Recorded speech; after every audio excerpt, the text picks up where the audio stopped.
What's up, everyone? This is Slips and Hippo's podcast. I guess that's what it is. I guess for now, right? Right. This is our second show, and a lot of stuff has happened within 2 weeks, honestly. We had the War of the Gods, we had the week one, Yeah. which was pretty interesting. I'm glad it's back. It's just so nice to have something to watch all the time. And there's just always some new narrative to kind of go with War of the Gods being out there. We had the E3 and the lack of events there, so we'll be going over that.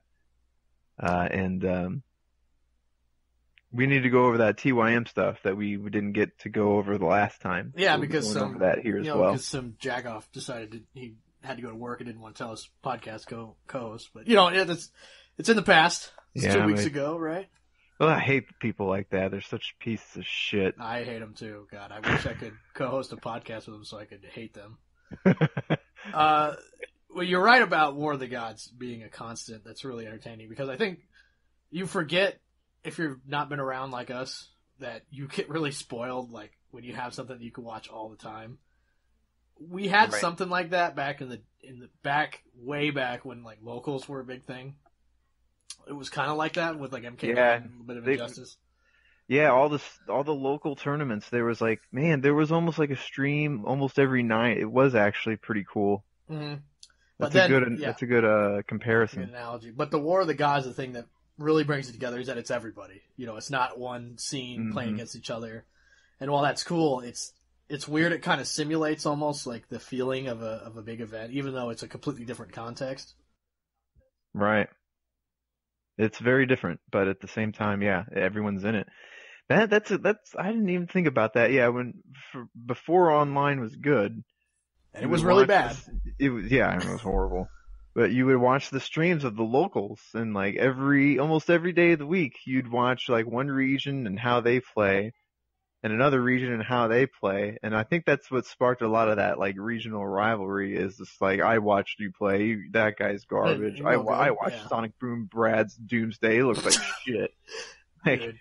that was kind of a thing that kind of sparked a lot of rivalry back in the day. Right. So this War of the Gods stuff is huge. If we didn't have that, like, I don't know, everyone would just be kind of trolling each other online probably.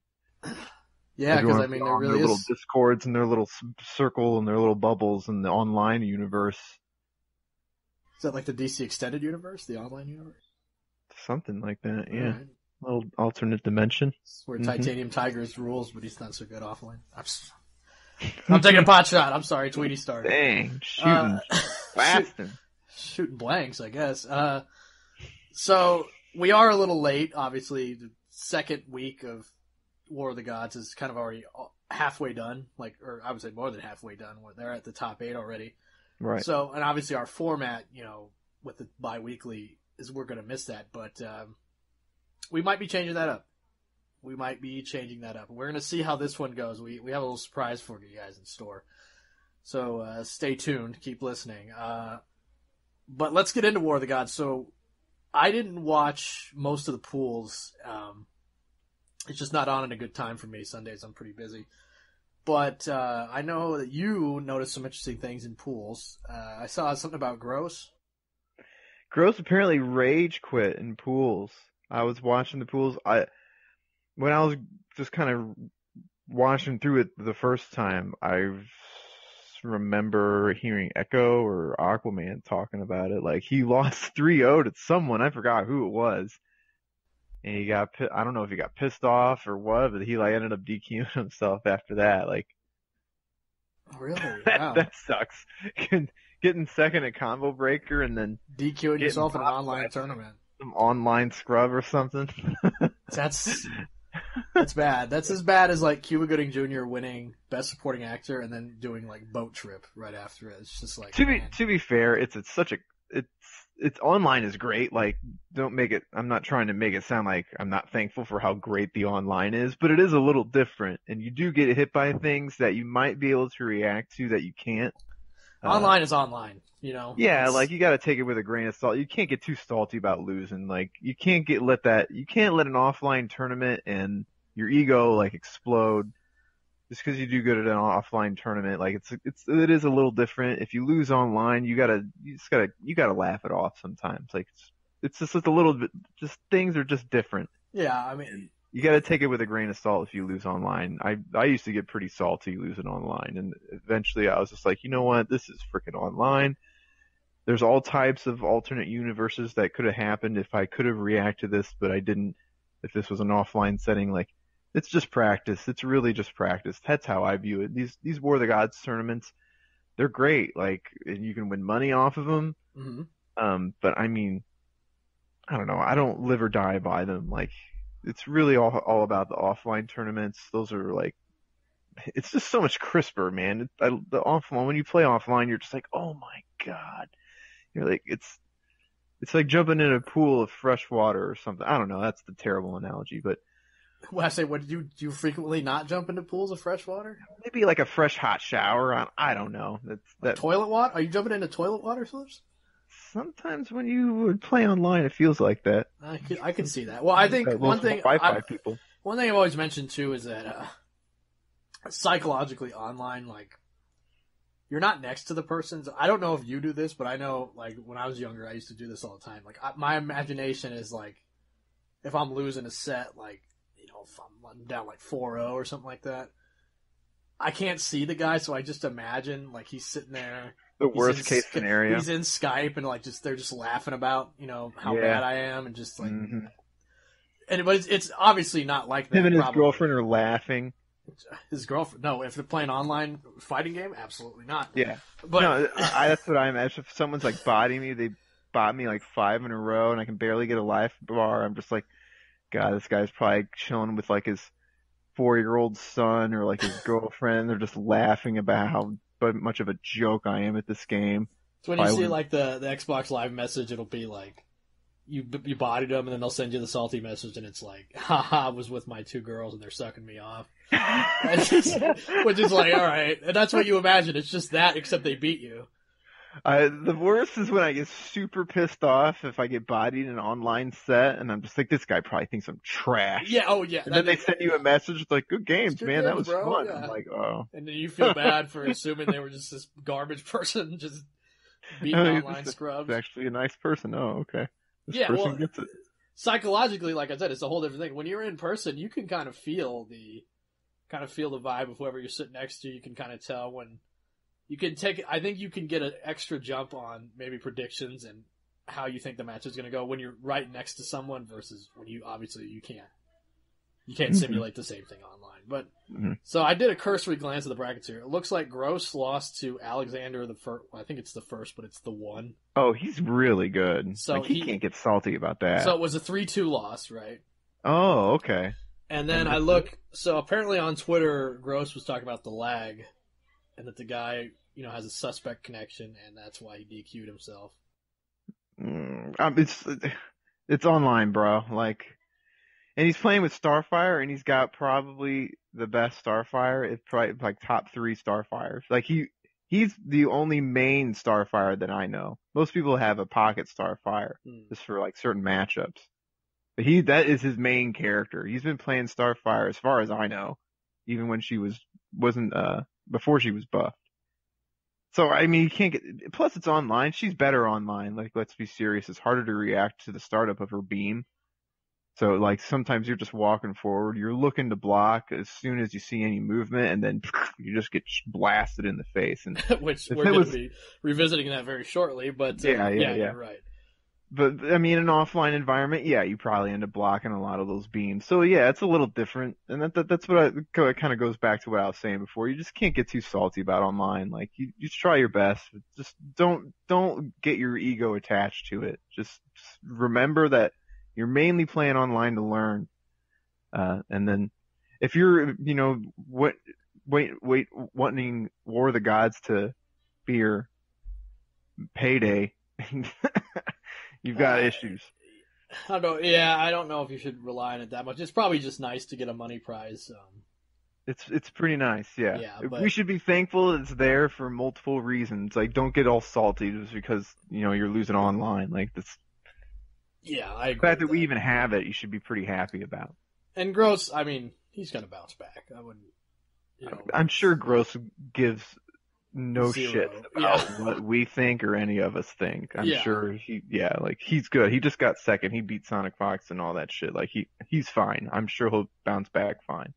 I don't know how many War of the God tournaments he's gonna enter, but I'm sure he'll do great at Combo Breaker in the future and all that shit. Well, he did do good at Combo Breaker. Or I mean, CEO. I'm sorry. The beer's setting in a little early. Another fun thing to point out, Forever King was in this, and he just got eliminated pretty early. Who did he lose to? Some dudes. Some dudes. Some dudes. I don't. That's brag that again, but I think it was. Well, let's see. Senior Abram, who is a guy from Texas. I think he plays Robin. Yeah, he's pretty good. He lost to him, and then he lost to. Okay, well, okay. I don't know. I shouldn't have said two dudes. I actually know both of them. The other guy was a guy named Station. Station. I've never heard of him. I think he was at Combo Breaker. Did okay. Oh, I did hear. He beat someone pretty good apparently. Yeah, I think I can't so. remember who it was, but yeah, I do remember that. I probably shouldn't say two dudes, but he didn't go very far. I should say that. Yeah, I think that kind of just goes back to King. He's kind of focusing on the Dragon Ball world. Is he? Isn't he? I don't think so. I thought he was. No. Anyway, so Samij ends up winning the tournament. He did. Samij won. So we'll give props to him. Congrats. That's I think pretty common. I think last season he was the big points leader. Like he was already in the finals, and he just kept playing and just kept ruining people's sucking up more points. Yeah, sucking up points, man. The worst. So he's back to his winning ways. He ended up taking out Nyx in the grand finals. Nyx using a lot of Black Manta. A lot of Black Manta, yeah. Which is interesting because we haven't really seen a really, really good Black Manta really since Sonic Fox just kind of busted him out of nowhere, and then he doesn't really pick him anymore. So it was really nice to see someone else actually picking up the reins for Black Manta because he is pretty damn good. Well, it's funny, Black Manta, and obviously we'll talk more about this, when we do like character stuff. But Black Manta went from being, he came out and everyone was like, worst character free. He's super bad, which was a little, fast, I think. And then within, I want to say it was like a 2 to 3 week turnaround where it was immediately then he was like, oh, he's one of the best free. Right. The Sonic Fox effect. And which, again, there's a lot of times where we're kind of prey to his opinion, which changes just as fast as anybody's. Not, unfortunately, unfallible. Right. But nevertheless, yes, we did see Black Manta. And, I don't know if it's purported that Darkseid doesn't do good against like Starfire or something like that, but certainly against like Flash, I've heard grumblings about that. And, I don't think a whole lot of Darkseid in general. I think he's a solid pick, but I don't know if he's great. Whereas I do think Black Manta is great, and you can actually see this a lot, especially like when he's playing against like Honeybee, and I think it was like one of the first matches in Winners in top 8. And just, he walks back super fast. He did. And you see he's walking back super fast and, oh yeah, that was really good. Like, the burst speed for the initial, like, step back. Right. Manta has. Yeah, he was really abusing that. That was pretty interesting. Well, it's kind of it's a unique trait, I think of just these NRS games because I don't really see it anywhere else. Right. They have this weird sort of accelerated startup to a lot of the walks in this game. Right. It's nowhere near as pronounced as it was in the first game, where it was really, it was bad in the first game. Some characters could walk fast, but you wouldn't tell just because that initial startup was killing you. It's the opposite in this game, yeah. It's the opposite, yeah. Like Green Lantern now just moves right into moving. Their acceleration is higher than their maximum speed. Yes, but then what you'll see is there's some characters where the acceleration startup is actually super quick. Right. And so if you kind of alternate between kind of going down back to back to down back, right, you're kind of going to inch forward and scoot way faster than you would. Because also his backdash was weakened a little bit. So him backdashing backwards a lot used to be really strong. Now, I mean, you can do this now in tandem with his slightly weaker backdash and still achieve the same effect. And you're going to walk into his normals, which are fantastic. That back one string is probably on par with one of the best in the game. It's interesting. It's like, we all think pretty highly of Black Manta, but it's hard to say like what makes him so good. Like what it makes him good.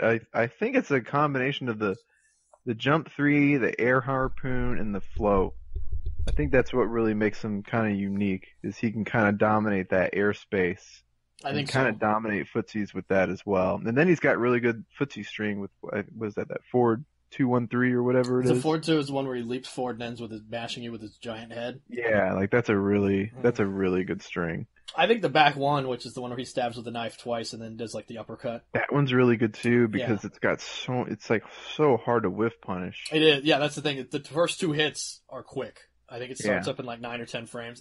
It's a high, but I mean that doesn't really matter at that point. The second hit comes out so fast, and right. you can see actually a lot of times when he used him against Honeybee, he was trying to whiff punish the second hit, but Flash, ironically, not a very fast character.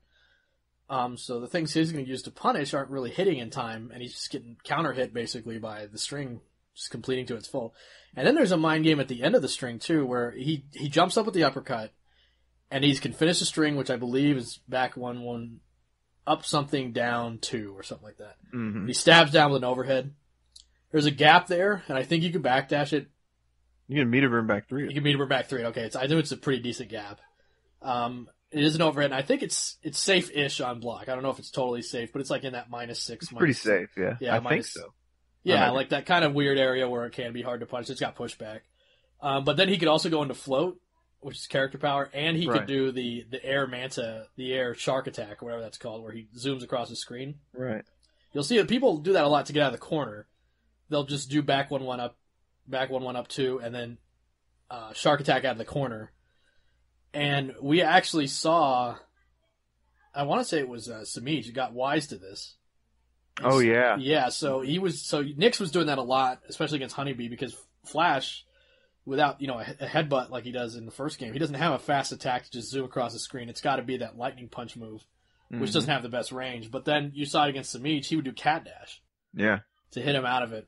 Smeech is really good with that thing. He used that a lot against Starfire too. Mm-hmm. Like Mm-hmm. Starfire with that Tarmarian charge that everyone hates, Yeah, and then and then he just would cat jump dash. over it and then just bam, meter burn cat dash and get Mm-hmm. huge chunks. Mm-hmm. Yeah, and so So I think you're right about Manta, where I think it's the fact that he's so dominant on the ground against because I don't know if there's many characters, even like Catwoman, who I would say is probably one of the best on the ground, to match what he offers as far as walking back. His anti-air, his down 2 is very good.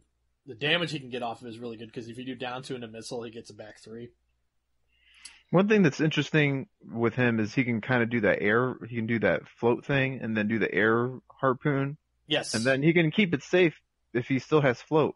yeah, because he doesn't leave the float when he Yeah, does it. it's Yeah, kind of like a safe Superman air laser angle. It's yeah, really interesting. diagonal down. Yeah, and then the other cool thing is too he can cancel the float. It's quick too when he falls to the ground, so it's like you're Right, guessing already when he just jump 3 and then to float. Is he going to do harpoon? Is he going to do another jump 3? right. Jump 3 is incredibly hard to hit.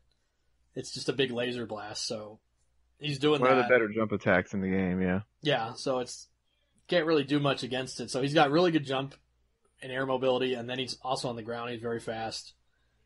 Builds His a lot damage, of meters, does a lot of shit. yeah, I say his damage isn't great, but it kind of adds up with the chip because that laser beam is super good too. The manta ray, Yeah. yeah. Some He's characters pretty can't cool. even. Yeah, He's pretty cool. It's an interesting design, and I don't really know of another design character like that in another game. It's interesting. That's what I love about the NRS games. They just come up with some weird shit sometimes. yeah. That Pretty float thing cool. really kind of adds to it. And yeah, so we saw a lot of Black Manta. So Honeybee lost to Nyx about 3-0 or so, and then he lost to Silver Eye 3-0. And I wonder if it's because his offline performances, he'll get like ninth a lot of time, maybe top 16, but never really as high as like when he got like second at Evo, for example. And I Yeah, that was wonder awesome. if it's maybe he's got to clean something up in his own gameplay, or maybe this is just kind of the flaws of the Flash coming out to bite him in the ass. I think it's Flash. I think that's how Flash rolls. He either gets in and he guesses right and he destroys you, or he struggles, or he gets in and he just guesses wrong, or he just struggles to kind of get in. Flash is good though, man. Like I don't know. Like he's pretty damn good. I could say, yeah, that he's good, but I think it's just like Injustice 1, where even though, I would argue he was even, better in that game. He's probably better in that game. Yeah, that it's just the way the system works, the engine works, is not in his favor, ever. He's always playing against it, so that works both ways. He reminds me of Fei Long. He's like a little bit better than Fei Long. Well, I mean, Fei Long was just pretty much like, just, trying to land those rekkas and just landing that big massive combo, and then he stays on you and then he takes you down. Yeah. And then Flash is kind of like that too. He kind of struggles against, the zoning, and he kind of gets out footsued a little bit. So he's got to kind of rely on the basics, just like raw jump ins. And Flash has got a little more tools than Fei Long, obviously. Yeah. I've always compared the same him to, overall concept of just get in, get your massive combo, and then just run a train. Yeah, and then you're pretty much the game. If you're at that life lead like that, you can kind of, because his running man stance is kind of unique way to get around projectiles and build meter at the same time. And he also, he has a lot of ways to get projectiles to not chip him out while he also builds meter back to stall for getting his trait back. He's got a lot of risk. He's got a lot of risk. I've always thought of him more like ST Bison, where Bison in that game is like an offensive powerhouse. Like, he's got that stand light kicks like plus 10 on block or whatever the hell. Mm-hmm. And you got to guess between throw and his low. And if he hits once, he's doing like a 50% combo with a jump in. It's hard to see. See that, yeah. But then his defense. That works too. I can see that. His defense isn't fantastic because I was saying Flash's case because he's got slow normals and his wake up's not fantastic. It's that back forward too, which is, it's okay. It's serviceable. And then, and then also he's always, like, against fireballs, he's got, or, characters that walk back in this case. In ST, it's fireballs. I would say in this game, it's walking back. No real thing than just bite the bullet and go through it. He's got to use the running man thing. Yeah, he's just got to do it. Yeah. Or just throw out that back two string. Right, and that move I can't stand, actually. Well, yeah, and that's it's so annoying. You just throw it out, and you're just like, "Oh my god, run away!" If you block the second and third hit of that thing, it's like, "Oh shit!" Yeah, you can cancel into running man. It's pretty much a 50-50 if you've been blocking it. Yeah, so he's pretty plus after it. I think the only thing that you'd have to do is try to, because that overhead is a little bit slower, so you kind of have to risk either jabbing him out of it or just blocking low, which most people just end up blocking low anyway. That's the thing with Flash is he's got these massive 50-50 guessing games that do like 60%, but they're all kind of punishable. They are, yeah, and it's like so lightning it's kick. That's right. He gets in, and it's like whoever guesses right is going to do someone's going to get a lot of damage. Yeah, and lightning kick is difficult punish, but it is quite punish. It's like -12 or whatever. And that's obviously one thing that'll optimize as gameplay goes on. So you got to wonder if, like, because in Injustice 1, obviously that was not the case. Lightning kick was like -2, -5 or something like that. Flash is interesting because it feels like you see Honeybee and other Flash players. It looks like they can hit confirm that down 1-2 into the lightning kick. Yeah. So you kind of see that, and they almost use it as like a pressure tool. Like they use the overhead just to hit with it sometimes. Like you'll just see forward 2 by itself. Mm-hmm. And then just to get people standing, and then they do down 1-2, just to kind of feels and just try to use and the hit advantage, yeah. It's really interesting what they're doing with them. They're like he's ultimately unsafe, but they have like these little niche ways of kind of opening you up safely. Yes, well, just using their like reactions and hit confirms and stuff like that. And I would argue, and you know what, this is actually funny because this is explored in the tutorial, and I don't mean to shill for the game too hard. I already do that enough, but the tutorial of Injustice 2 actually talks about this a little bit, where it's like, yes, one of these options is unsafe, but the fact that it's at the end of a string that is safe, and you also could combo into a special that's safe, or something like that. Like, so with the lightning kick, for example, you do down 1-2. You can delay the lightning kick. You could just do down 1-2 raw. And you could backdash out of the lightning kick startup. there's a lot of options at the end there to where, again, if you're not totally on point, you get lightning kick block and you just kind of miss the punish window just by a little bit. Yeah. Because it's not a big window. Throw them off just a little bit. Yeah. By stagger and stuff. Exactly, yeah. Then I think that always, because, when you get into, and we'll get into this later, forum talk kind of will say, oh, this is -12, you punish it every time. And it's well, there's certain situations with certain characters. It's context. Context is important. And you're not always going to get the lightning kick punished because you are looking for a bunch of... Sonic Pound could come out. You're looking for a bunch of... If you're always looking for the lightning kick punish, that means you're just going to eat endless pressure. Yes, exactly, yeah. So you got to do something. Mm-hmm. Exactly, something. Yeah. Maybe not nothing, something. Yeah. He's. I like watching Honeybee. I like watching the Flash players. I know some people can't stand it, but he's certainly a fan favorite. I actually can't stand fighting Flash, but I respect it. It's fun. Yeah, I mean, and I always think man, it could be worse. That back. I've played against worse. I've played against characters that have made me feel like bigger shit than that. Yeah, I have too. I mean, that back two used to be 11 frames, super fast, and better range. Because one of my training partners in Injustice 1 was a Flash player, so I guess I have PTSD. And I'm just he could lightning charge at any moment, and he's... Oh, yeah. So without that, I kind of feel he's annoying in the context of this game, but you know what? It could be worse. Mm-hmm. It could be, Injustice 1 Scorpion. Right. Jerk. That's a joke, folks. We'll get to it later. We also saw Basics, who I'm not really that familiar with. He played Starfire. He looked pretty good.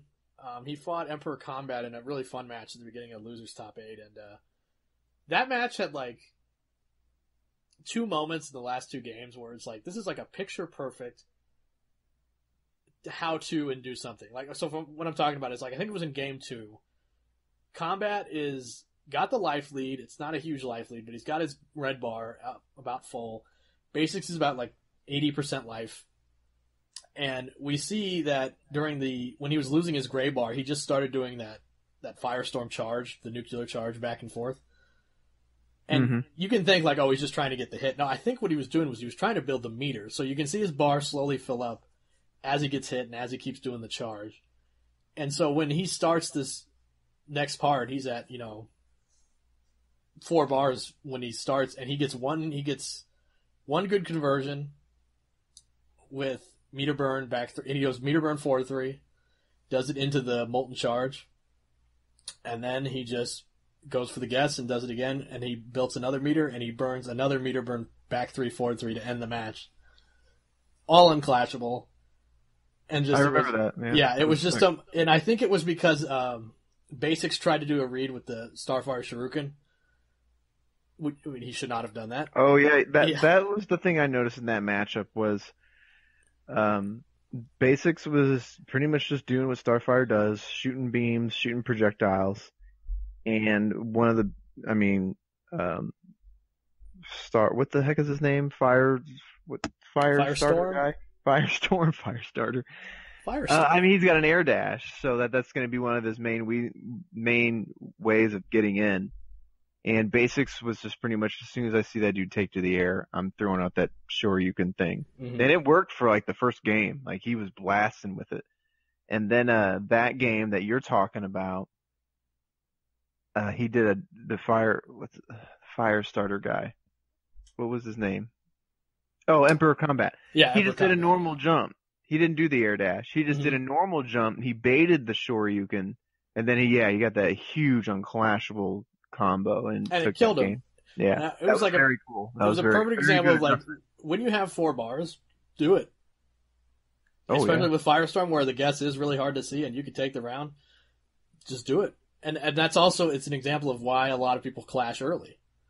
Mm-hmm. Because they'd rather take the hit of losing maybe 15% if you don't have a meter advantage, rather than you get that to happen where you lose 80% really quickly and all of it wasn't clashable to begin with, only in the very beginning.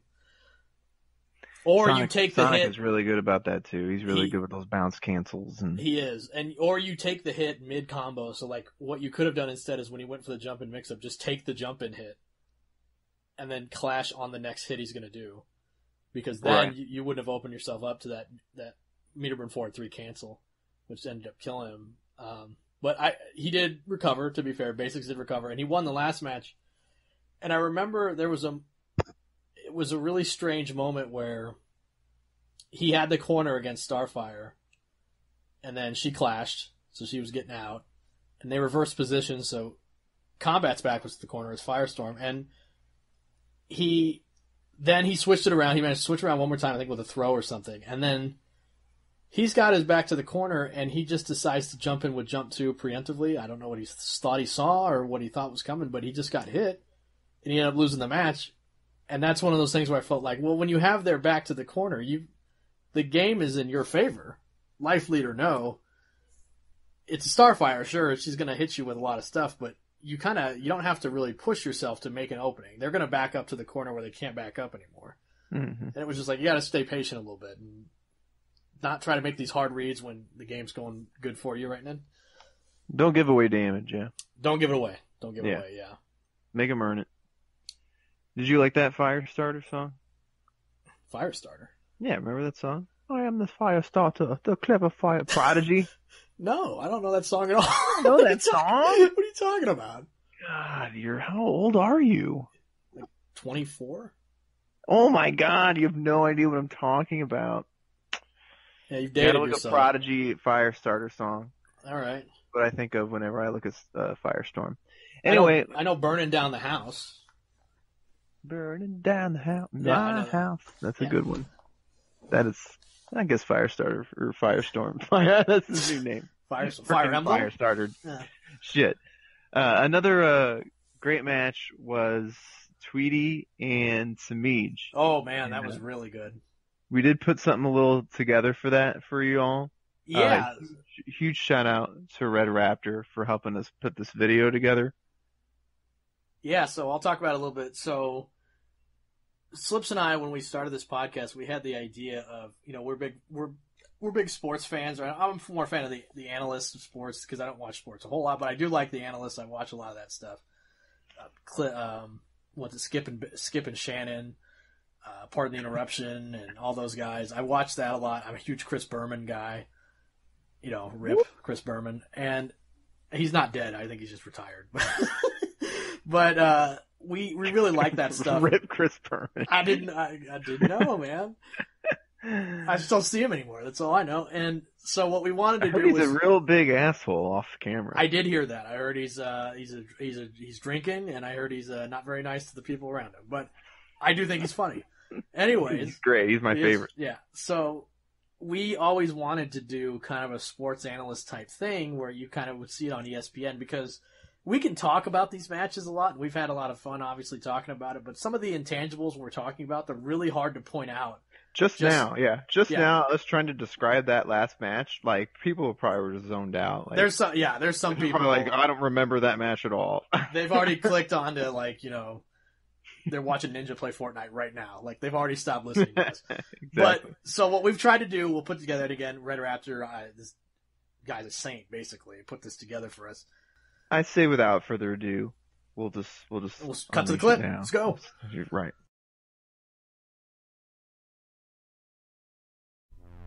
Our matchup of the week between Samij and Tweety. Tweety fresh off his combo breaker win. For game one, we have Tweety using Starfire. What does she like to do? She likes to zone. Here we see Samij kind of blocking with his face. One of the worst things you can do for a zoner is to give away free damage, and just look how much damage he ends up just giving away out of sheer impatience. Usually when you block one of these beams, it's kind of your turn to block, not really your turn to dash. Here he tries to avoid the orb, gets blasted there too, so exactly what Starfire players like to see. Really pretty combo here out of Samij on this point.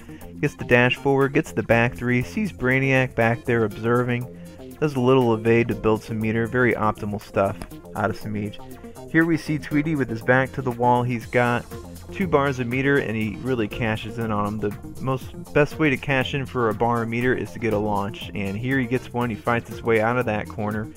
Here we see it again as an anti-air, and it gets Samij off his clash, so a lot of great optimization for those 2 bars of meter. Another big thing with Stardust, look how much chip damage Samij ends up taking for all these Stardusts here. If it hits, it sets up his forward 2 50-50, And one of the things you see a lot out of Starfires is down one hair flip. So Tweety kind of being ahead of the meta, using a lot of down one Stardust to get a lot of chip damage. Here we see it here as well. Look at the space it creates when he cancels the Stardust into the trait meter burn. Puts him right at the optimal range where Starfire likes to fight. Good stuff there out of Tweety. Here we see Samij. He gets a low whip that trips, and it goes a long way. Here he uses standing 3. That kick hits 2 times, so it's very good at stuffing wake-up attacks that lose their invincibility. So very good stuff right there out of Samij. Here he's got a full 4 bars of meter. You never want to not be building meter, so you want to get off of it if you can. Here he sees Tweety's got the advantages, uses that bar meter to use some armor, and gets a launch. Exactly what you want to use a bar meter for. And if you live by the corner, you might die by it. Here we saw Tweety had his whole screen to his back. He does a combo that puts him in the corner.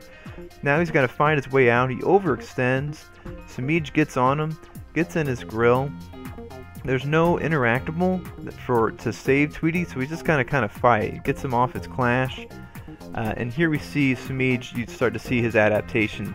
That down one Stardust that had a lot of mileage in the first game, we start to see Samij starting to counterpoke with his own down one, not taking all that chip damage. But he's not the only one adapting. Tweety, whenever he dashes forward, Samij has been kind of squirming with buttons.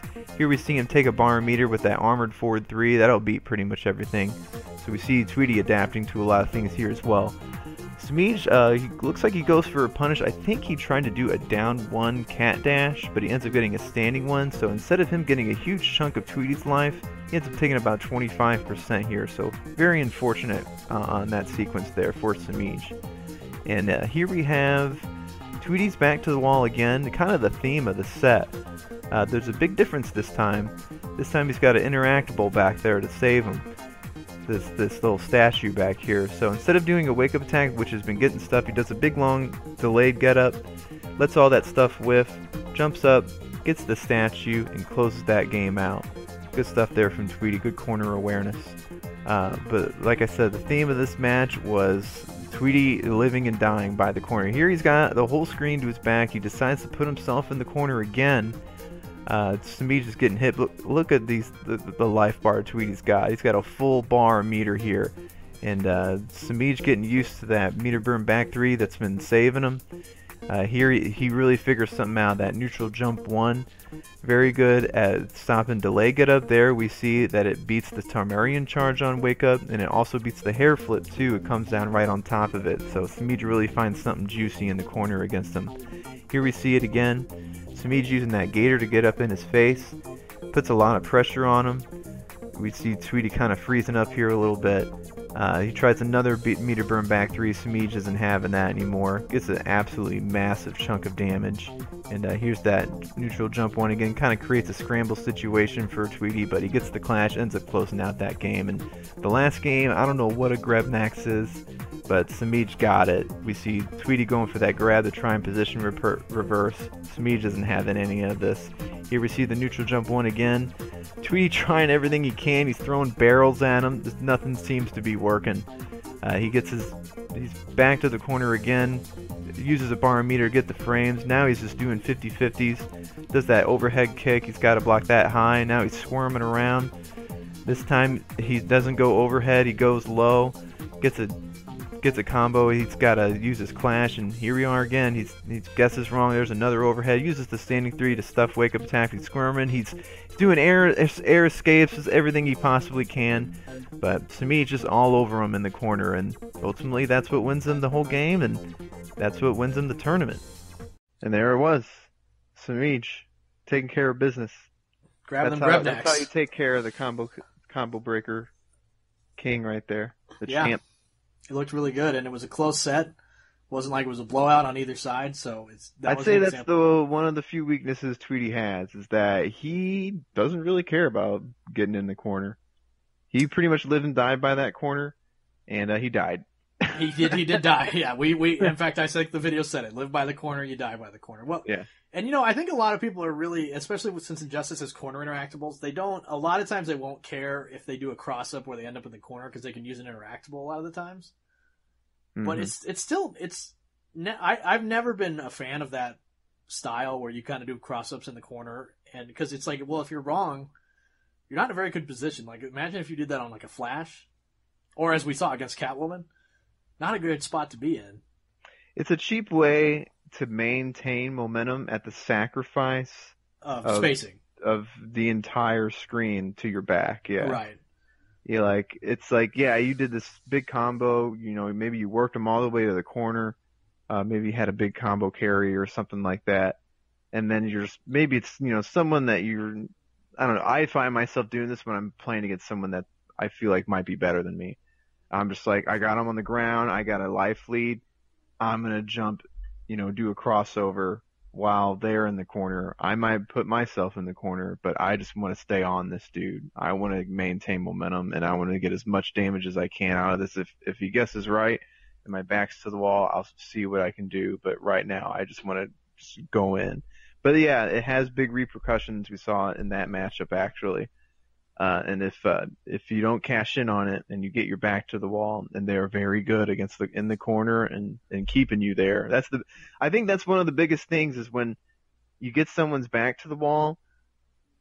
It's not about just like getting in there and just going ham. I think a lot of it is just staying put and just seeing how much they squirm and how much they just are just dying to get out of the corner. Yeah. Well, because that's what it is. It's pressure. Yeah. It's pressure. I always heard, so I don't know if you know like any of the really old Street Fighter players, like Mike Watson is an example of those guys who are super old. This guy named Jeff Schaefer. So Jeff Schaefer was a really good player in the days of like Street Fighter Hyper Fighting. And he kind of fell off towards the end of like ST and Alpha 2 and games like that. But he was a really good Hyper Fighter player, and he always maintained that pressure wins games, and that pressure doesn't just mean I'm in your face hitting buttons and doing stuff like that, trying to force a reaction.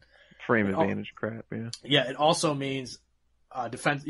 Defensively, like his example was as a guile holding down back. Even if I was in the corner, that's pressure. Yeah. Because I have advantage to me 2 moves, one that covers the air and one that covers the whole ground. You have to do something to stop it. The last thing you think about doing when guile is holding down back is to like walk up, walk forward, do a normal, because you almost know for sure a sonic boom's coming. Yeah. Right, and you'll see in old school Street Fighter, especially, a big tactic was to try and walk up and sweep him, so you hit his hurt box as he's doing the fireball instead of actually avoiding the fireball. Mm-hmm.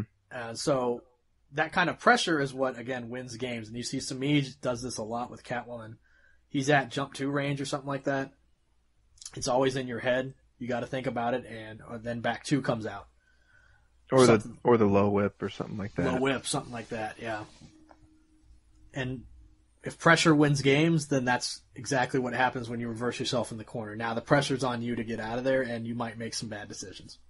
That's the thing with Catwoman, and Smee is really good with it, when I always tell myself, I'm like, what is she going to do? If she gets in, what is she going to do? Oh, she's going to do, one into the overhead kick. Like, that doesn't really hurt that bad. I don't care.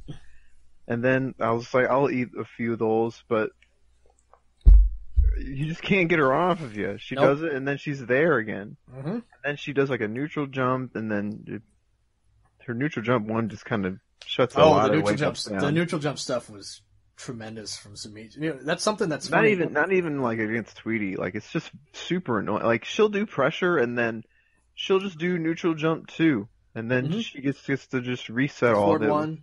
Yeah, like it's just annoying. Like, you can't get her off of you sometimes. No. You know what's funny too is that in Injustice 1, this has happened in MK9 too. Forward and back jumping was quick, but for some reason in Injustice 1 and MK9, neutral jumping sucked. Like, it was slower, and you didn't get the move out fast enough. It was not good. So that's why you didn't see it a lot in those games. Unless in MK9 you were doing like a neutral jump punch. But other than that, you had like the neutral jump kick, which was a terrible move. And so you didn't really use it. And in MKX, that was when they finally made neutral jumping as good as it normally is, the other jumps. And of course, everybody complained about it because, now it's like, well, that's a really good idea. It's a good tactic. And in Injustice 2, we see that a lot too with Catwoman.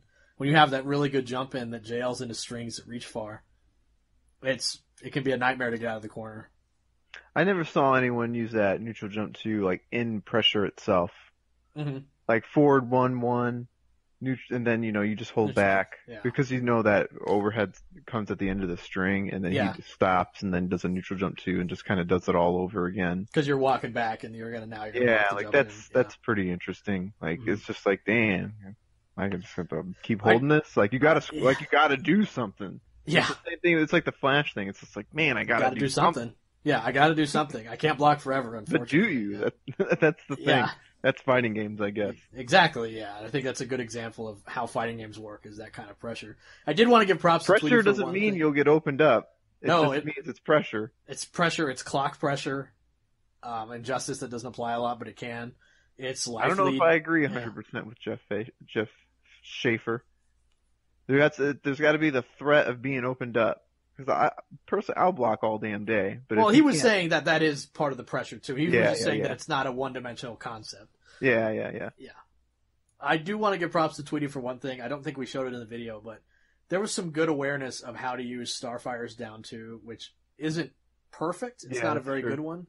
But you could see that Samij was going for the jump 2 in spots where it wasn't going to hit with the tip of it. And it doesn't hit quite as good past the tip. It hits a little bit higher up. So even with Starfire's slowish down 2, with its not great hitbox, he was able to hit her out of those jump-ins a lot. And Samij, and again, at a very smart adjustment, then switched to doing jump 1. Mm-hmm. And that would stuff the startup of the slower down 2 and get him damage. I remember that actually happened to me in tournament, West Coast Warzone 2014. I was playing against 16-bit. Only time I ever played him in tournament. And he beat me primarily because Deathstroke's down 2 was great. Mm-hmm. And I could almost hit him out of jump whip almost all the time, but he started doing jump 1 and it would beat the startup of my down 2, and I'd lose so much life because of that smart adjustment. So yeah, I was really happy to see Samij make the adjustment and make it so anti-airing wasn't so easy. And Starfire has it pretty easy against most characters to anti-air between back 2 and Shuriken. He didn't make it easy. Catwoman is hard to anti-air. Between jump 2, like you just said it, between jump 2 and jump 1, it's tough. Like it's spacing dependent too. Like there's a certain space, there's a sweet spot where it's just like jump 2 and jump 1 are both in play, and you're not sure which anti-air that you're supposed to use at that particular space. There's a space where the jump 2 is coming and you can't do anything about it unless you did a preemptive jump 1 or something like that as an anti-air. And then there's that sweet spot where you don't know what you're supposed to use. And then there's that spot where it's like pretty much only jump 1's going to hit. And it's pretty much, well, guess I'll die. And if you're concentrating on all that, then she's got low whip, and she can just dash up in your face and like do down 1 into meter burn trait and get advantage, or forward 1 or whatever she wants. Back 1. Yeah, she's good. It's interesting, the Samij character loyalists. Like he is. He doesn't pick anyone else. He only picks Catwoman. All these other people pick squad 2 or 3 characters. He just rolls with Catwoman. I would just wonder if that's like, what is the best way to play? Is it just a thing a Catwoman can do? Because she's gotten nerfed like shit every time. She's probably the most nerfed character in the game, if I'm being honest. Like, as far as like, not as like lowered in strength, but like as many times as they've hit her with something. Mm-hmm. Definitely. I think what happens a lot of times is that you can. So this game's pretty simple, and it's not a knock against the game. It's just reality. And so a lot of times the matchups, it's kind of like ST, where in ST you have matchups where you can do really good, and then they pick another character, and it's just the same way around. Struggling to do stuff against a character just because the way their tools work against yours.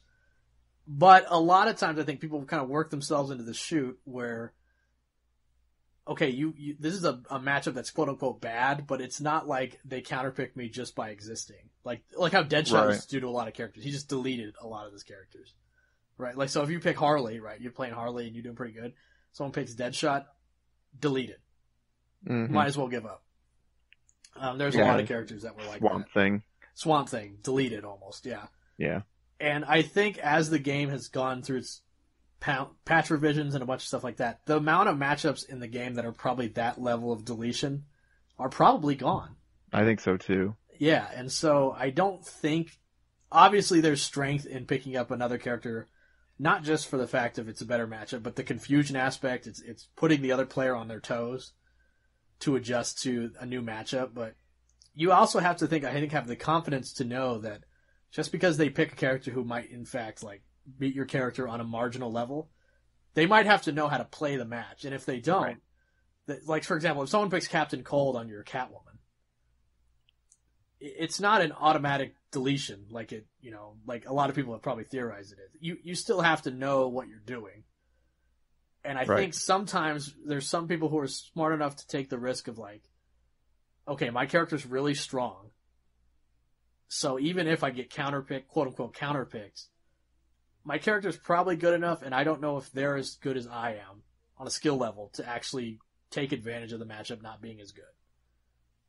If your meta like 3 and 4 is stronger than their meta 1 in the matchup, then that's all that matters.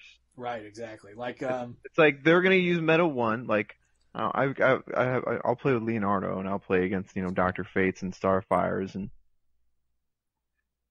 the main thing I know is just don't get hit by the zoning. Just don't get hit. Just block it and just walk in. And if they think that they are just gonna pick those characters and just dirt me out, then it's not gonna, like, I hate fighting Cyborg too, because that's like the most biggest, because some of those can dirt me out because it's just so annoying to chase them down, but most of them, like, you're not gonna just zone me and I'm gonna lose. Like, I'm not gonna get frustrated by it just because I have to block a little bit longer than, XYZ character. Like, you're gonna have to fight. Like, I am gonna get in footsie range, and you will have to play footsies with me. That's where I want to know if you're better than me. I already know you got advantage in the projectile game or whatever. It's when I get in that range, what are you going to do? I'm reading you now. And then if you keep backing up, you're going to get in the corner, and that's exactly where I want you. Mm-hmm. So the way my mentality is, okay, I'm going to lose in this match. If I play it smart, I might lose half of a bar to chip damage alone. And I'm only going to lose more than that if I just get hit by just projectiles that I'm just out of, impatience. So when I look at it like that, and then sometimes it's even less than that because, maybe I'll make a read with a meter burn roll. That's how you set up meter burn roll too, when it looks like you're just completely content, just blocking all day. And then they get like kind of derpy, just throwing the projectiles out. And then you do a meter burn roll and then bam, it's just like, oh shit. Like, I don't know. Like you can't just, one of the biggest mistakes that the U.S.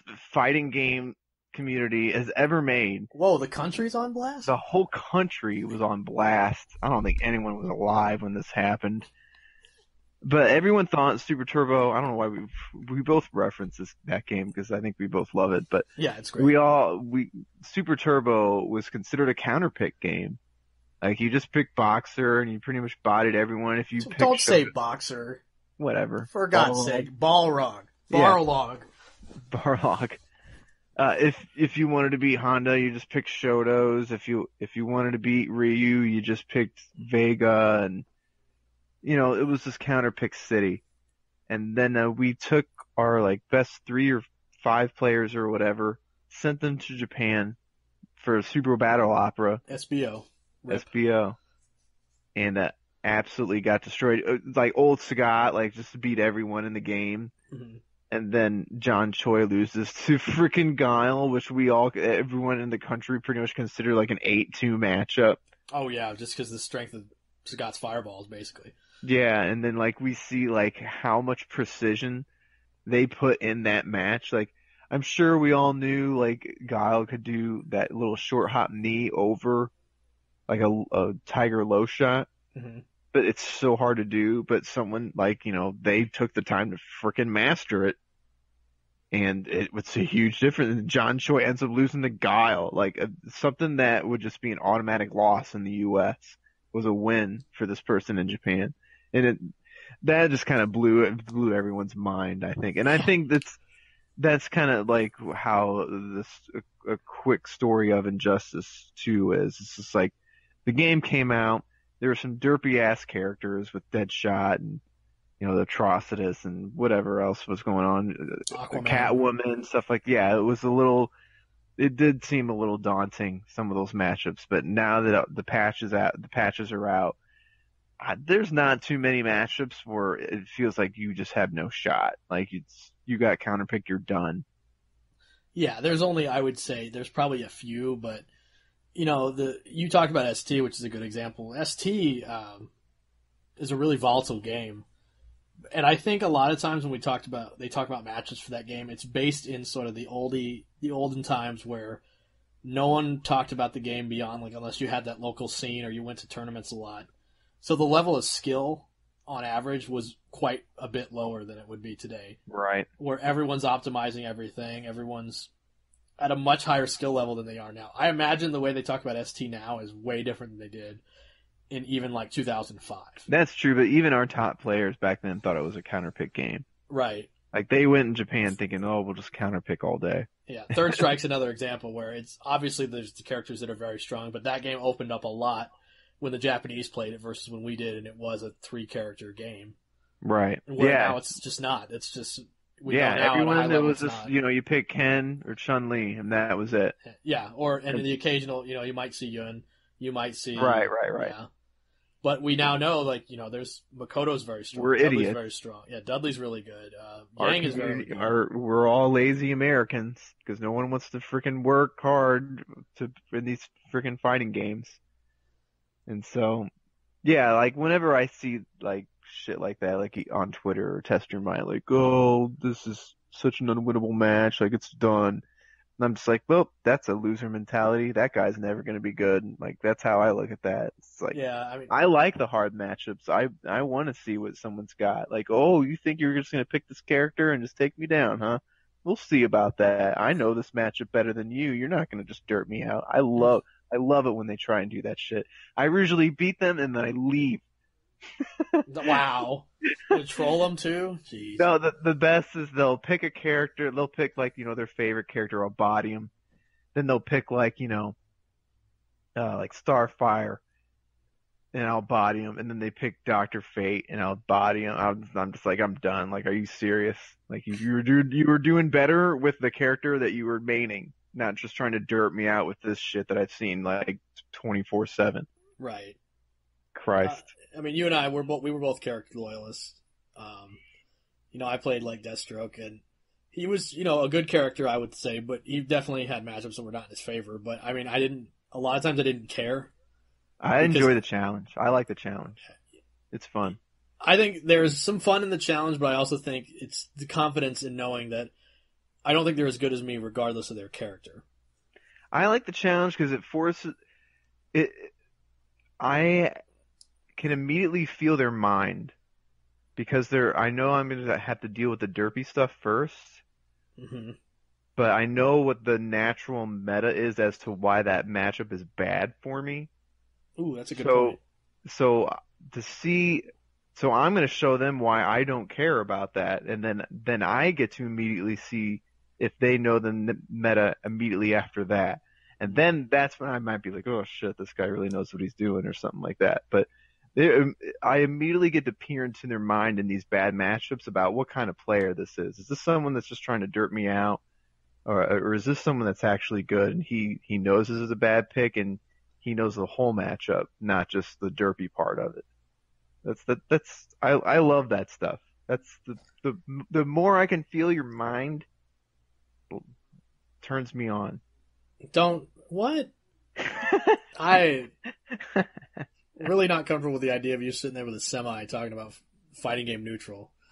I'd be like, oh, Hippo, I feel you. I got to move on. I think you're right. I think you're right. And do you ever get amped up after a set? Oh yeah, the adrenaline. You just holy fuck, that was awesome. It's not. It's adrenaline, and of course that's laughable. We're nerds playing video games, but it is a sort of you just kind of you want to yell or something. You got to get out the energy. Sometimes some of the just the craziest shit happens. and you're just like, wow. And like, the best is when you do something new you've been practicing and you pull it off in a match that wins you the game. That's like the best. You're just like, yes, the sky is the limit. I can do anything. Raw, I am a god among men. Like, Yeah, absolutely. I felt there's that, really yeah. not like a feeling like that. No. You get such a rush I whenever mean, that's what fuels all pop-offs, really. I mean, I yeah. saw, I don't know if you know who Alioun is. Alioun's a French player who's pretty well known for like playing Street Fighter Alpha 3 and Guilty Gear and a couple other games. It's Dragon Ball now. He, on Twitter, it was like do an unpopular fighting game thought. His was that he thinks pop-offs are a sign of mental weakness. Like you don't have the confidence to win, and then you do. I can see that. I can see that. I could see it, but what I think a lot of times it is a release of that adrenaline we talked about. That's true, yeah. Yeah. I've never saw it as like a weakness thing. I think it's just you have a lot of energy that's It builds means up. if it's really pure, that means someone just broke through a big barrier or something like that that they weren't sure they could overcome, and that's when you just explode and you're just like, oh, my penis is huge, like it's like that's the best. Big horse cock. I didn't say horse cock. Yes, you did. Jesus Christ, man, calm down. You're not going to turn this on me. I just said penis. You're the one who started with the innuendo. I'm not gonna.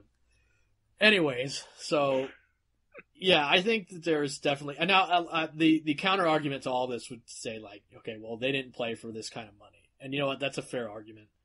It is true that there's a lot of money on the line, and you don't want to take the chance. I understand that. I get it. And I'm not even saying that, like, if you pick a character that's, like, you know, just, like, the bottom end of top 10, that you're still not going to have problems solo picking that character. A lot of times you do have to main a really good character to see the results just by maining them. But I think sometimes people get too worked up in their heads about what could happen versus what's actually going to happen. Oh, yeah. If you're not playing in the present, you've already lost. Mm-hmm. If you're thinking about a dropped combo that happened 5 seconds ago, if you're thinking about, oh man, if I pull this combo off here, I think I won, you've lost. You already lost. You gotta stay in the present the whole time. You can't be thinking about anything else and the only thing that you need to be thinking about is where is he at? What are my options and what are his options? What's his trends and what's your trends? You gotta be feeling in that zone the whole time. Yeah, I mean, there's some preemptive like thinking and strategy you gotta do, but once the gun fires, you better be in the moment at all times. Like you gotta use your reactions. I think people forget about just using your reactions and not everything is a read. Yeah. Like just go with the flow. I saw Foxy Grandpa the other day. He talked about on Twitter that he didn't feel. He said you shouldn't go into games expecting the person to not know what they're doing because he said that's a weak mindset because then all you're thinking about is how you can derp these people into winning and not. And I thought that was such a flawed mentality. Like you honestly, I've played tournaments for a very long time now. You can't go into every match thinking they know what they're doing. The average idea is going to be, obviously the average player now is stronger than they were, again, even like 10 years ago or more 10, 15 years ago, but you can't, not everyone knows everything. Not everyone is on your level with some character. It's not a weakness to think that they don't know what they're doing, and you're not expecting to just derp them out, but a lot of times people will make concessions because they think the person would know better, and that just gets them killed instead of actually winning the match. Like when I played Deathstroke, a lot of times I'd open the match with 4-3. If they were smart enough to walk back, they'd get whiffed and I'd get whiff punished. Or if they didn't, they were just crouch blocking already and got hit. And if they blocked it, I was +5 or whatever. That was my test. That was to see, okay, where are you thinking? Are you thinking that I'm just going to dash backwards and start zoning? Or do you think that I know what I'm doing? And if I knew they got hit by that 4-3, I knew that it was party time. And a lot of times it was. Sometimes I was wrong, sometimes I was right. But you have to test people. And I know people were like, well, why would you take that risk? And it's like, sometimes you got to. I think the biggest thing, I agree with you. You have to play the way you want to play. You're King Hippo, you're going to play King Hippo Deathstroke. That character is an extension of your mind. So is it spam down to a lot? Yeah, whatever. Yeah. It's your take on the character. That character has an X amount of tools that you can work with that, a lot of people use in the same way. But what really is going to separate you from the rest of the pack is how you interpret that character and how you ultimately think that character should be played. It's like that Snoop Dogg video when he was he was talking about like they were trying to get him to rap like new school, like and he was just like, man, I don't rap like that. I'm old school. I rap my way. Super fast and yeah. Because I mean, if you've heard Snoop Dogg, he's just gonna be, what's up, man? I talk like this all the time. It's not gonna break from that. They were trying to turn him into this new school stuff, and he was just like, no, that's not who I am. Like I'm good because of what I do. And like I think people like they'll watch so many videos, they'll watch like what top players, and they'll just mimic what they're doing. Yes. They don't have the like this is why I'm doing it though. Like someone's doing this because they're looking to see how their opponent is reacting, and they're going to try and funnel that opponent into a type of player that they think that they're going to be. And like if you don't have all that in place, then you're just doing stuff. Mm-hmm. You're just doing stuff because it looks like it's strong when a strong player does it, but it's only strong because the progression that top player has made to make that decision, you're missing. Yes, the context. So you context is super important. You can't just watch people do stuff, and like you got to play the way you want to play the damn game, and I think a lot of people forget about that. Yeah, I think it's easy nowadays to get like the optimal sense of what you should do with like maximizing certain tools and certain setups and things like that. But it's still the reason why so many players still plateau is because again that intangible, which we tried to help with that video, that we put out earlier. That's how we want you to think about approaching these games. It's not just a matter of you're doing the same tactic. It's a matter of why that tactic mattered, why it's not just throwing like a number out in the air and then picking one and see if it's the right one. It's like, no, there's a lot of strategy into it. There's a lot of reactions into it. There's a lot of adjustments. There's a lot of, I know what to do about this, so I'm going to counter with this, and that person saw I know what to do about that, and then the other person's like, well, I know what to do about that, and blah blah blah blah. And it's not even like most players couldn't explain that either. It's a lot of it's feel. A lot of it's feel. DJT is probably one of the best NRS players who ever played the games. You ever talked to this guy? Yeah. I mean, that's all I need to say. Like, yeah, I mean, he's a nice dude. Obviously, I'd like the dude a lot, but he could not explain. Like, if he was playing Green Lantern in Justice 1, you asked him why you played Green Lantern or why you thought you could do good in this match, he'd just go, and he'd imitate like the back one in person, and then just go like, right. Footsies, man. Right. And it was just like, all right, great. I now learned stuff. Because people use those terms like footsies, neutral, and they're so abstract. They're so esoteric that I don't think people really know what they're talking about. Esoteric? It's esoteric, yeah. What the hell is that? Is that a real word? Yes. You're when good at Scrabble, aren't you? I'm pretty good. It's when something is super specialized. It's information that's super specialized that only a few people understand.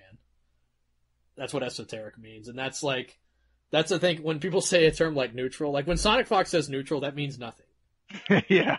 That means literally nothing. Like, I know you're talking about how you play, but to me that doesn't mean anything. And that's not a slight against him. He's obviously one of the greatest players, literally, of all time. Right. But it's just a lot of people aren't very good at explaining it. That's not a knock. It's hard. It's something it's intuition. It's something that's really almost, you could say, in your blood almost. Not really that dramatic, but so that's why we want to make videos. You got to play a lot. Yeah. And you got to play a lot for your own reasons. You do. Mm-hmm. Find out what you want to do and why you play and figure out, and that's if you just have fun doing that. You got to play for your own self-growth.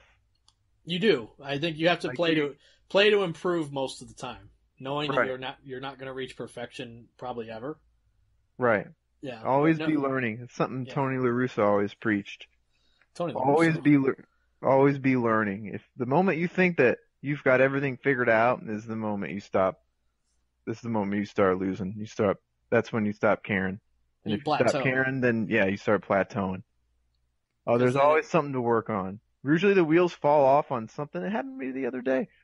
I was doing my down two like combo, and then all of a sudden I was doing some whack ass combo. I was like, what the hell am I doing? And then I literally had to like, okay, I need to just play and I need to work on this one combo that I've been doing for the past like month. And you just always got to be improving and learning and Oh yeah, I mean you have to be able to explore. I yeah. saw Theo the other day talk about how he takes casuals seriously, and I've played him. I know that. And while I think that's important because especially back in the day when you couldn't get casuals against top players all the time, only if you went to tournaments, so you did have to use your time wisely. But I think it's also important to kind of play around because you never know what you might find. I remember I used to complain about Deathstroke's anti-air being like, yeah, of course it's super good, but it does no damage. That sword flip or whatever. Mm-hmm. And I remember I just really was annoyed by that. And then, out of nowhere, I was just like, let me use down two. Let's see if it's any good. Because I never used it. I just assumed it was bad because it was a Justice 1 and most down twos weren't very good originally. And lo and behold, the thing is super good. Mm-hmm. Because he hits with it's a kick, so he hits with his foot. And then I was like, well, this recovers super fast on Great block, elaboration there. What's that? Great elaboration. What did I say? The kick and he hits with his foot. Wow. Yeah, I mean, no shit. Thanks. Yeah, and you've never kicked with your knee. Yeah, some people do. No, but in the sense of Injustice, kick style down twos tend to be really good. Mm-hmm. Catwoman example. Right. And then also recovered super fast on block, which meant the recovery in general on the move is super low. So I started just like, what if I just started down twoing as people try to dash in or do moves? Like, what if that was a thing? I stole that from you actually. Yeah, what I remember hearing was 16-bit said, sometimes he'll do it and he'll get whiff punished and then go, God, that King Hippo's a goddamn moron. I'll never do that again. And then, Bane dashes up and he down twos and he hits him and he's like, King Hippo's a pretty smart guy. Yeah. So like I said, it's a tactic. You live by it or you die by it. That's a prime example of you play the way you want to play. Mm-hmm. Like, we both played Deathstroke. We both had a little different, our value system was a little different for him though. Mm-hmm. The things I valued weren't the same as the things that you valued. And therefore we both played a little differently. And not that one was better than the other, but some players would be more susceptible to your value system and some players would be more susceptible to my value system. Right. So you got to play the game the way you want to play it. Don't be a jackass, obviously. Don't try and zone with fucking Donatello, but hey, I mean, what you don't know that electric thing that does 3% might be good. Yeah. You to say. You go to hell, Slips. Idiot. Yeah. But yeah, I mean, you gotta play with your brain. Put your brain out on the screen. Don't be afraid to put your mind and your brain out on the screen. It's the only way to learn. But yeah, I think that's a good kind of stopping point, I guess, for War of the Gods. It's good to have it back. Mm-hmm. Oh yeah. And again, we know we missed. We're a little late on. We're gonna see. Maybe we can do weekly. We'll see though. We got CEO. It'll probably be something that we'll really ponder after CEO. We'll probably do or I don't know. We'll find out. We'll talk about it later. Yeah, I mean, if we can get this video stuff going, we might actually do like CEO recap show because those majors is always. We need to talk about. to Raptor and stuff and see how much workload we really want to put on ourselves. Right. But anyways, let's move past that thing that happened after War of the Gods. Of course, it was E3 week the past couple weeks. Well, past week it was E3 week.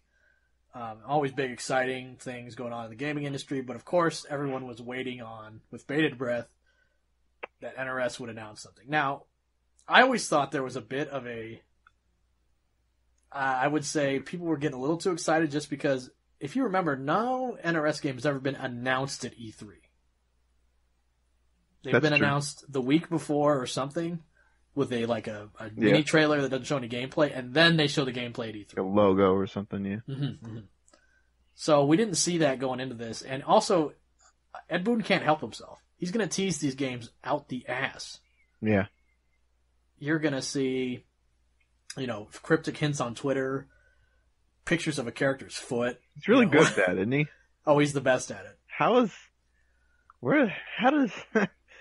That's him putting his brains and his mind out on the screen. Like, he's the only one that does that so well. Oh, I mean, developer that is such a good at trolling its community. I mean, Ed is, and I mean this in the nicest sense of the word, he's a carny. He's from the days of when games were, not made by these big $1 million corporations, and you had to find your angle to sell it. And boy, did he ever find one with Mortal Kombat. And he never really stopped doing that. That's why the series has been so successful. Even when the games weren't up to par, they've always sold the same amount. Mm-hmm. Yeah, the presentation was always... What was the intro for... Was it Armageddon where they were doing that? It was just like showing all the characters fighting the tower? Against that top of that pyramid or whatever. If you didn't pre-order the game based on that, the game was terrible. Man, I watched that. I was like, holy shit. I was like, this game's probably trash, but that makes me want to play the game. Yeah. Oh, they're so good at finding the angle. Remember, I've always said this too, and it might sound a little goofy, but I always think Mortal Kombat 2 has like the best intro of any like. Oh god! Like just it's still images with text. That's all it is.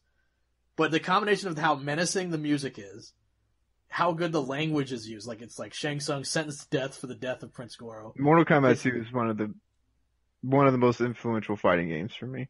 It's absolutely it's one of the greatest fighting games of all time. I think it's one of the greatest sequels of all time.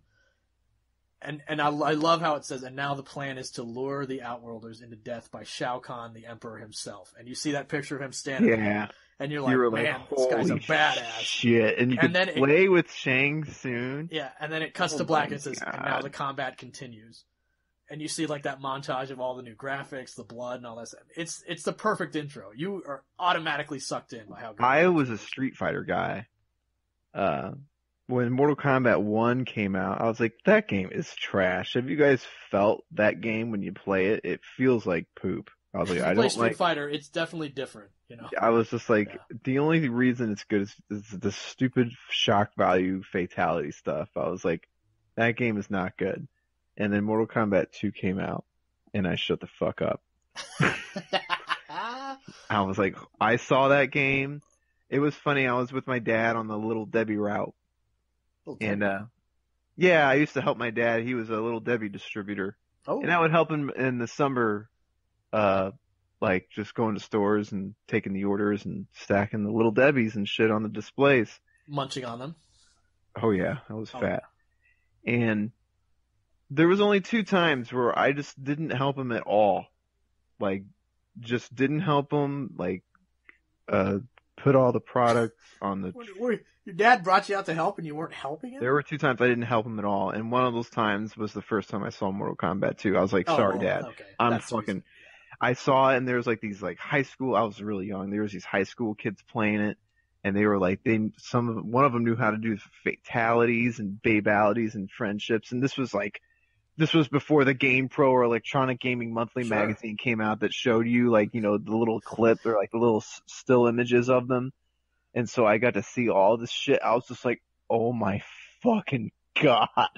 I was like, this is the most amazing the sound effects were so fucking awesome. The fatalities, the attention to detail on the fatalities were better in that game than fucking Mortal Kombat 3, and the friendships and the babalities, like as aesthetically, I thought it was much better than Mortal Kombat 3. Mortal Kombat 3 was better gameplay wise, but yeah, I think the aesthetics took a step down. Yeah. Yeah, when it came to the presentation of like, you need to fucking play this game or you're living under a rock, Mortal Kombat 2 was just like,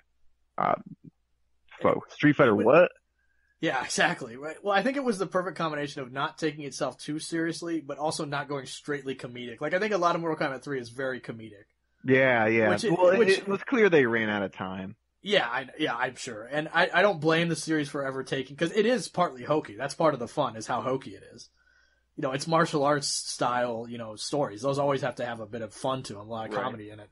But I think you can sometimes go over where the seriousness of it doesn't also come through, which I think they've always been very clear about, that they take it seriously, even though there might be comedic elements in it. Mm-hmm. Sometimes, like MKX, which is like always they brutally remind dark. you that it is a game and it is fun. Yeah. Yes, exactly. And I think a lot of the fatalities in MK2 are like that. Like you have like the ridiculousness of like Katana's Kiss of Death.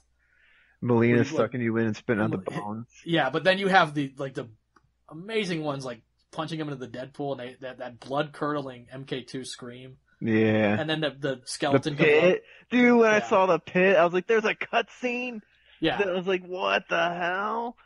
Oh, that floored me. I was floored. It's because there's no spikes at the bottom. It's just, you just splat. Yeah. It looks really like, wow. The pit 2 on, that was awesome too with the spikes. No, that wasn't the pit 2. The one with the spikes on the ceiling. That was cool. The armory. And then there was that little Easter egg where if you both held down on the joystick, They'd fall down. They will come down off the spikes. I was like, oh my god! I was like, this is awesome. Imagine you're playing this game and you're having a really good game because the AI in that game is brutal. Yeah. And you make it through, and all of a sudden you're about to fight, Shang Tsung, and it goes, you're going back to Goro's lair. You're going to fight Jade. Right. And it's just the special characters were so cool too. Yeah, it's just palette swaps. They're nothing spectacular. Like it's not like they used. Oh, that was a big deal. The first time I fought Jade or Smoke, I went to school and told people. Yeah, and it's like, what the hell is this? And they're completely different. They're super fast and tough to fight. But I think, and they've done this for all of their games, even as MKX, where MKX has those brutalities and Injustice 2 has like those really well hidden like gear moves and stuff like that. They always know how to put in this intangible of like, can you find this? This is a secret. Can you find it? The fatality on the theater, if you hit the background bounce so many times, that's pretty cool. Yeah. That's stuff like that is really cool, yeah. Yeah, and they love to do that. And people pretend like they hate it, like they're like, just give us the information, why do you have to tease it? But people also secretly love it. That's Ed Boon at his finest. That's Ed Boon at his finest, exactly. So we, going into E3, I thought, for me, that we weren't seeing any of that, and I didn't really expect an announcement, and shocker, there was none. What does that mean? What do you think that means? What's going on? My guess is, if you want to know my real opinion, it's basically, I think that we're getting to the end of these game console cycle of life. PS4 and Xbox One have now been out for 5 years or so. And I think anytime that happens, you get to that fifth year, that's when it starts to really kind of boggle down, and we're going to go to the next step up, whatever that might be. And, obviously we're not insiders. We don't know what's going on. But my guess is that their next game, they're really trying to push it as far as technology will allow them.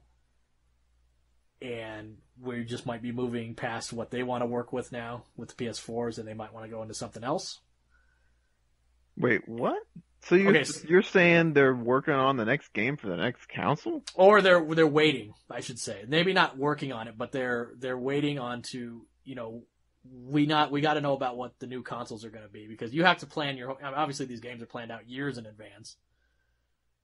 I wonder if they want to make a game for a console that is on its way out, and it comes out so if they make a game now and it takes 2 years to make or whatever, will a new console be out by then, and therefore this game will be not obsolete, but obviously it's on an older console, and they've always been on the forefront of technology, right?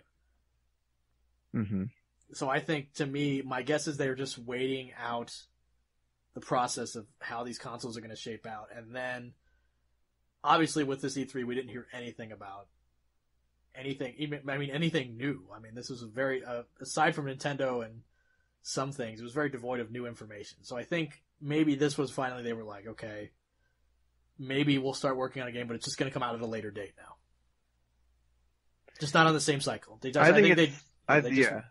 Just wanted to wait and see, and now that they've waited, they're just like, okay, we'll make a new game, but it just won't be at the same time as usual, and that's fine. Yeah, I was thinking of something along those lines. I think it's one of two things. Like MK11 is going to come out the same time. That they're just making people wait, and there'll just be that much more anticipation when they finally do announce it. Or they're working on something different. They could be working on something different. Maybe, wouldn't it be cool if they did a Shaolin monks type of thing? I don't know. I think they could. They could really kind of go into the lore in Mortal Kombat through a different format of a fighting game. I don't know. I have no idea. I don't I know think. what the hell they're doing. Well, I think there's two I things to feel like take they away. have. I feel like Warner Brothers wants that money, so they want to make a game. Oh yeah, but I think also we also have to remember now these mobile games they release are so successful. That's true. They just shit money. I'm sure they are like I don't like a lot of people. I saw a lot of speculation that they're like, are they going to be okay with just having Injustice 2 out there? And I'm like, yeah.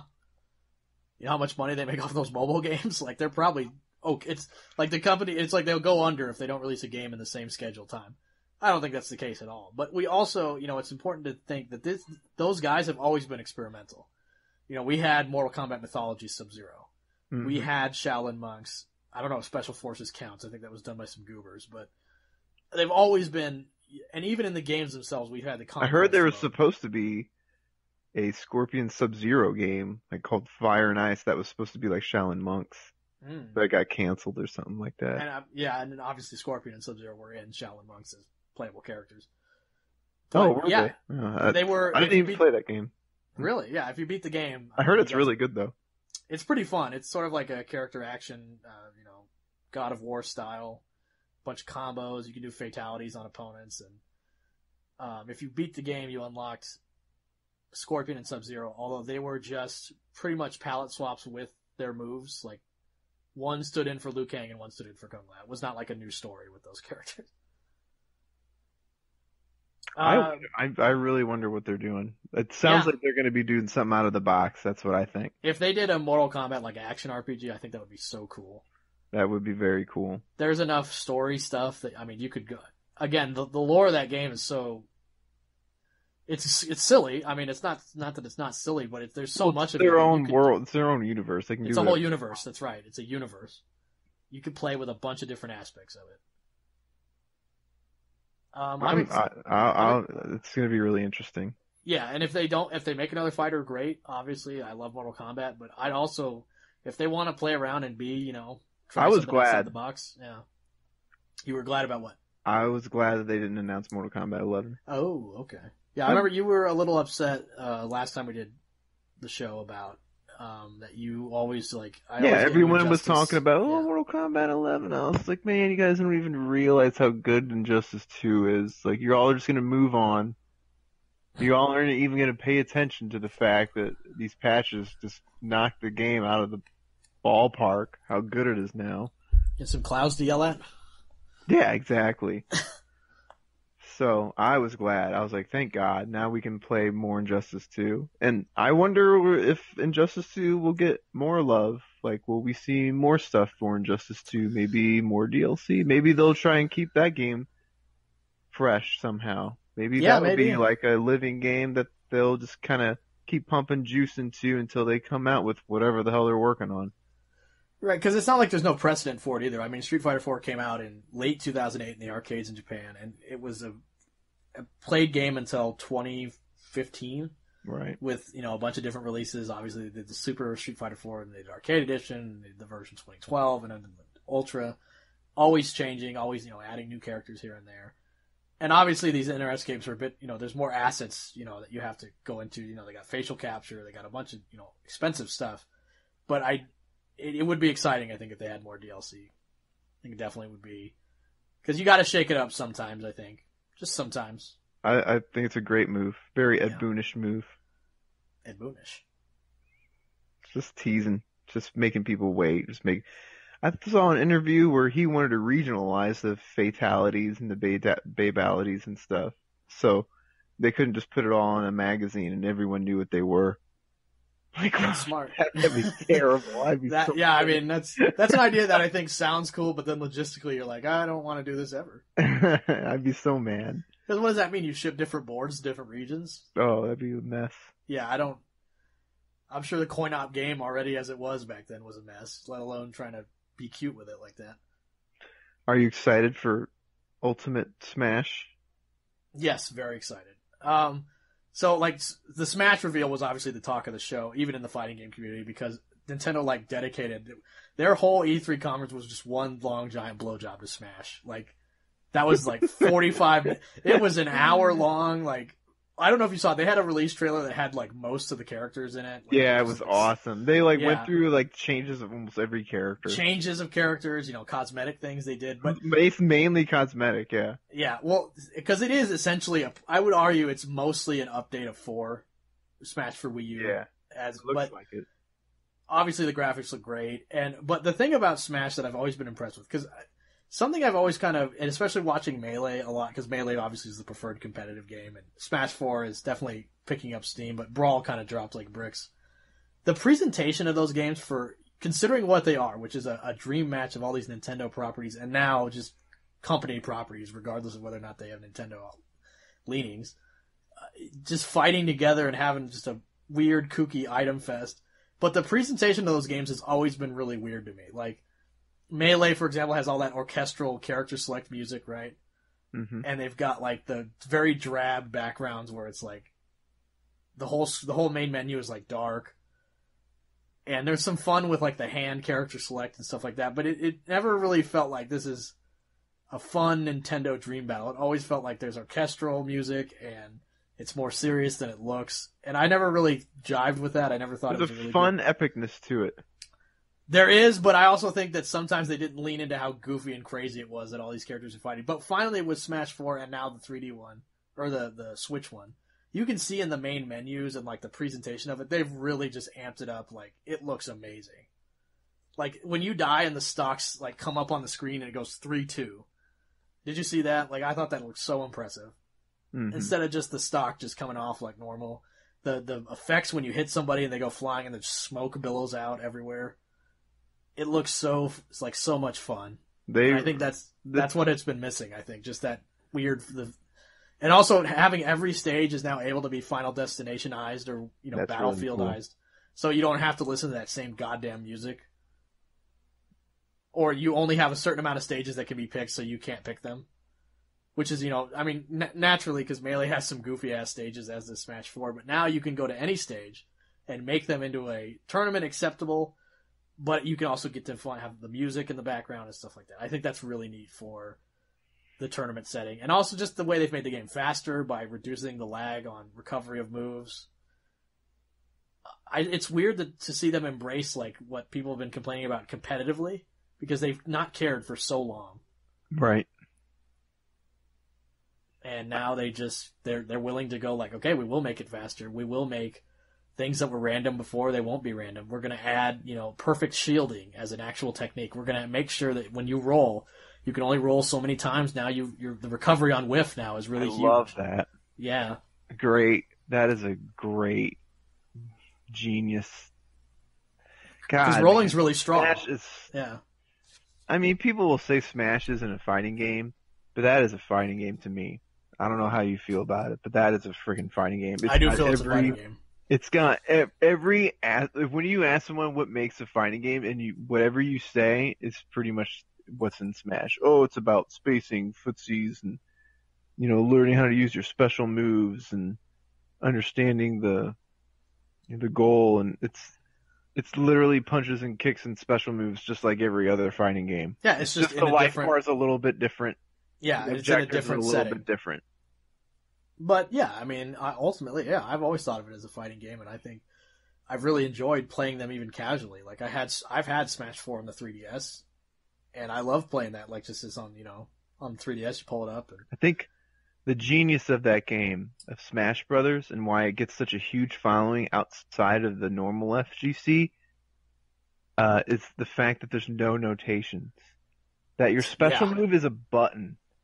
That is brilliant. There's no quarter circle forward. There's no dragon punch. There's no. Well, there kind of is now, but. What do you mean? If you play as Rue, you can do the. Well, but the thing is, you can do the Smash Brothers methods, but they actually reward you if you do the OG methods. You get a stronger version of that move, which I think is really cool. Yeah, my cousin was just over, just the other day, and we play Smash all the time. Me and him, we love Smash. I love Smash. I mean, I'm not fucking that great or anything, but I like playing it. I just think it's fun to play. It's just fun. And he used to play Tekken with me a lot, and he could play Tekken, And I would always talk about, playing Street Fighter, and he's like, oh yeah, I can't play Street Fighter. I can't do those dragon punches and those supers.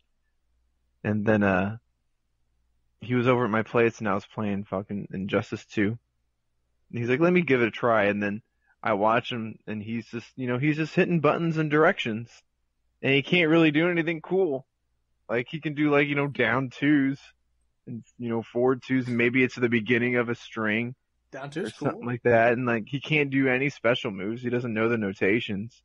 And I think that's what makes Smash so ingenious is everything is just a button away or a direction and a button away.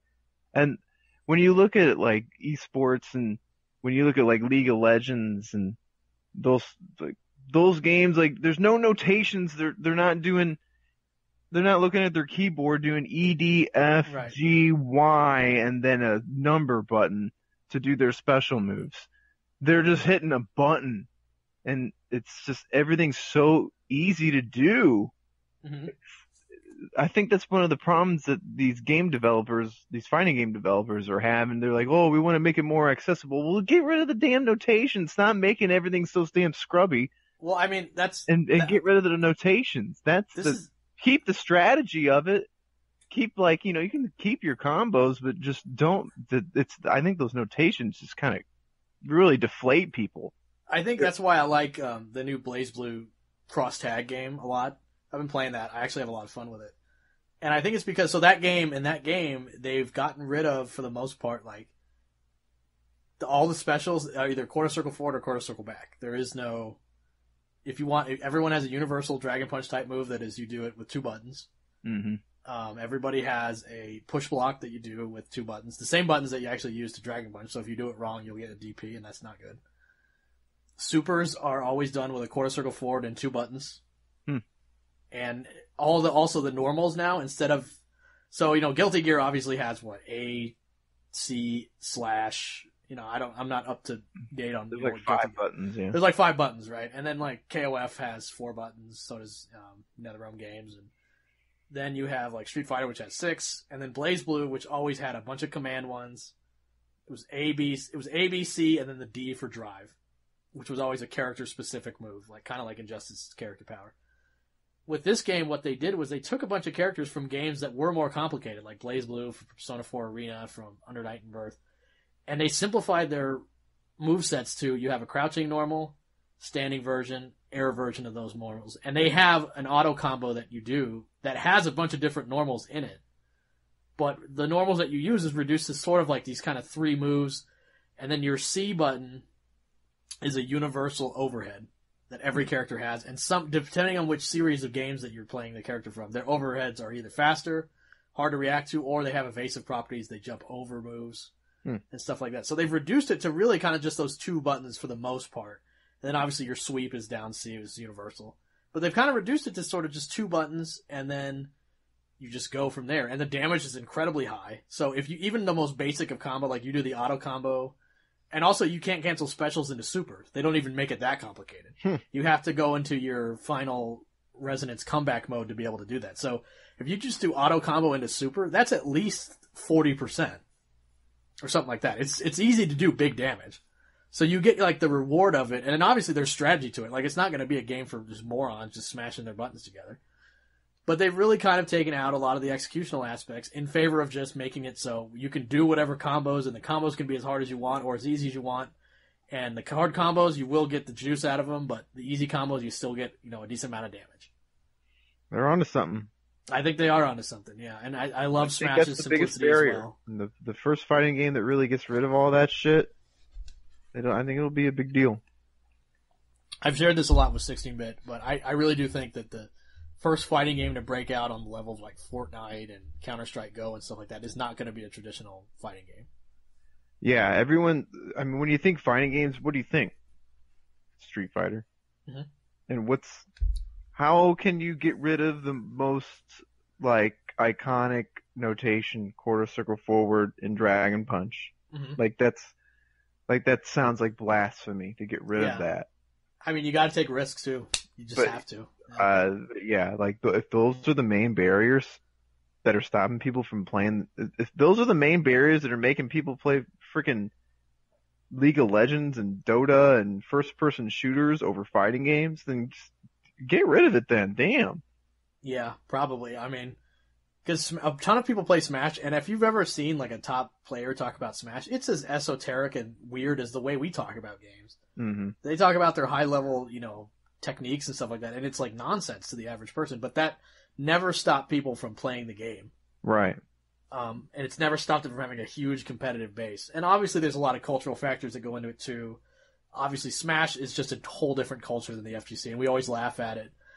And obviously, some of it does sound ridiculous, but it's just a different culture. And I think that we just kind of have to understand that this game found its own Just niche. because it's got a different life bar and it doesn't have notations doesn't mean it's not a fighting game. That's how I look at it. I think so too, and I think that it doesn't have to be. Yeah, I think to me, I more think of like a one-on-one using special techniques. Like to me, that's a fighter. It's even less than what you might think. Like, I just think of it that way, and I think Smash totally fits that bar. And I think obviously it has a great competitive life to it.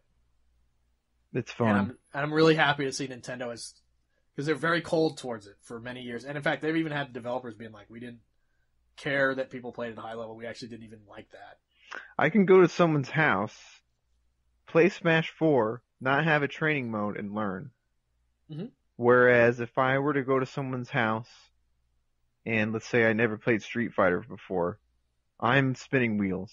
Like, I'm not learning anything because I don't even know how to do a damn Dragon Punch or a Fireball. Like, you're literally just doing moves that you have no context of being used in the situations that you're in. Right. So, I mean, I think that's a big deal. It's a huge deal. Like I said, I just saw it with my cousin. He's like just hitting buttons and he had no idea what he was doing. Right. I was like, he's never gonna learn. I was like, I wanted to be like, well, you're gonna have to hit start and look at the move lists and do stuff, but that's straight into training mode then. Like I literally, the first time I played Smash 4, it was the first time I played Smash. You just go in and you start playing and you start learning immediately. It's just all inclusive. Yeah, because it's not like, Everything's so space self-explanatory. Yeah, you don't control space like you do in 2D fighters. So because a lot of times it's hard to explain to people how you beat something like let's take a beginner level and like a Guile. If you're a beginner, you might think that's unbeatable, right? He's just sitting on down back. It's like, what do I do?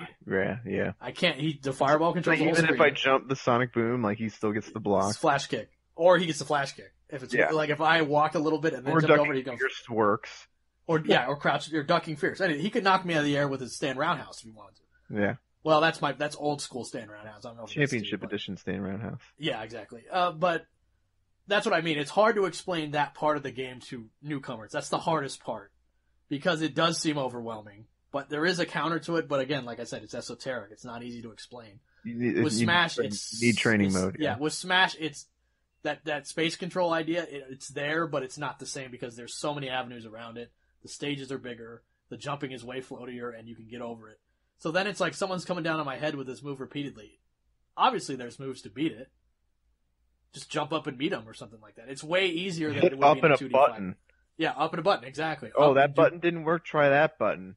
Yeah, exactly. That's how it is, yeah. And there's only, I want to say, considering the 1A move and then the 4 directions, then the smash moves, there's a lot of moves, but really in function, only a few that really you use most of the time. And it's just all so intuitive. Someone's to the right of you. You want to hit him. Hit right. You hold to the right and you hit a button. Someone's above you, you hit up and you hit a button. Someone's to the left, you hit left. E3 was good for Nintendo if you like Nintendo a lot. Not a lot of new information, and most importantly, no new MK game. Right. I think we've hit it. I could talk all day about game concept and design and stuff like that. There's a lot of clouds to yell at for. Yeah, exactly. We can we'll plow ahead before we forget to talk about this. Like we didn't forget, but we just ran out of time. Yeah. So, what is up with the community? We have no central hub anymore. We don't. We don't have a central hub. We have Twitter. What is up? What happened? Well, obviously the central hub used to be TestYourMight.com. And I learned of it. I actually never even it started in like 2008, I think. Like it was before MK11 or MK9 came out. It wasn't like it was this long-standing website with a bunch of history. It wasn't like SRK. Had been formed in like 2008 by people who played like MK DC Online and MK Armageddon and stuff like that. And so I came to it during MK9. Were you on 2IM a lot during MK9? Yeah. Mm-hmm. Okay. Now, I think what defined it during MK9, of course, was MK9 was like the Wild West, where it was like, we didn't even know the frame data most of the time.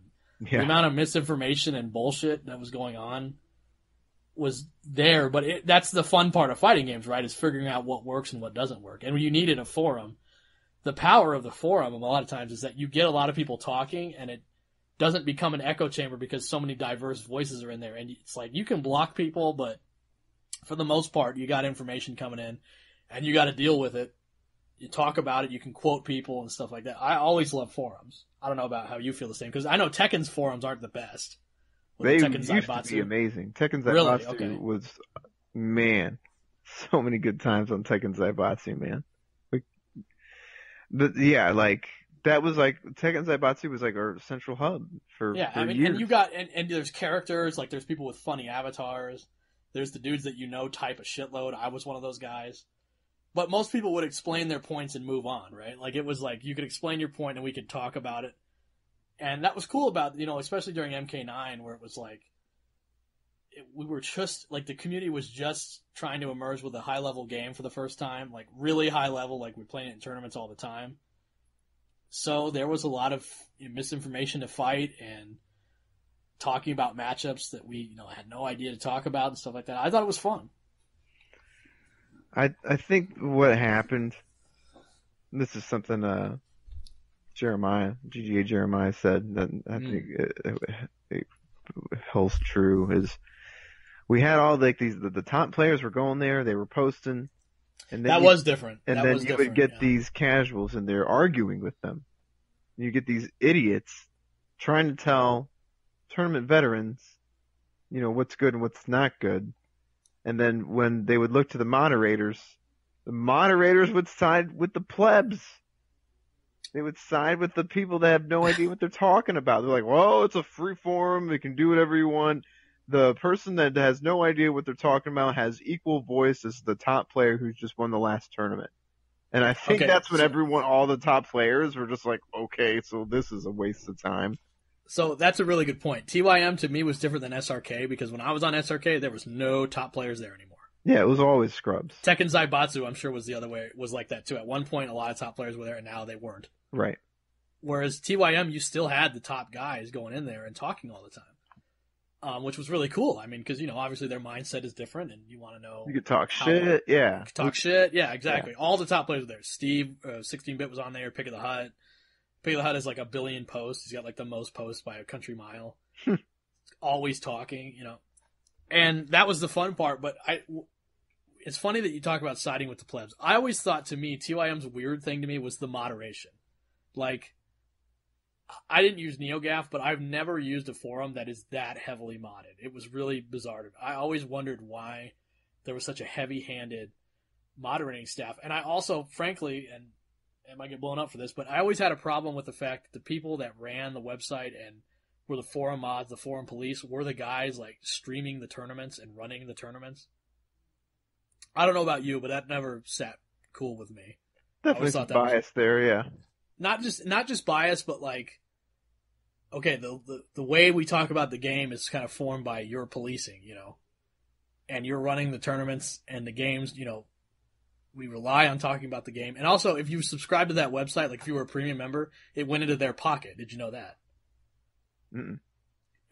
Before, it did not anymore, but when you used to be a premium member of Test Your Might, which means you got to like change your name every so often and you had like a color code to your name, a part of that fee for, that $10 a year or whatever it was, went to Combat Network for them to do streaming things or whatever they needed to do. Mm-hmm. So it was all based around like the idea of like Combat Network, which was a big theme in MK9 and Injustice 1. And to be honest, having a lot of the staff be, those people, I always thought was weird. And I did think it led to bias a lot of times. And I think there was people they didn't like, and I think they were harsher on those people than they didn't. I can see that, yeah. I can see that. So in MK9, I don't think it was as bad. To me, it was in Injustice 1 where there started to be this weird schism between the people running the site and like a group of people who were influential with the people that ran the site and then the top players. Do you feel that way? I do.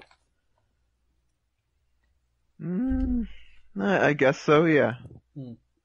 So like, TYM was always like, it's never been a bustling site of like 2,000 people. It was always like, at most, like 100, maybe 150 people.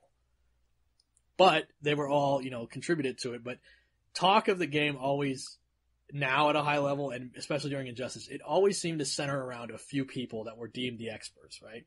Mm-hmm. For example, I remember, and you can obviously talk more about this because you were involved with it. I remember when Injustice 1 first came out, there was a tier list that came out obviously within like 2 weeks. And there was a comment from that chaotic guy that was like, it was by Tom and Rio, and it was like, well, obviously you guys know the most about the game, so we should take your opinion seriously. I don't know what the basis of that was, why that was like, but it's like, but why listen to them over everybody else? It's a new game.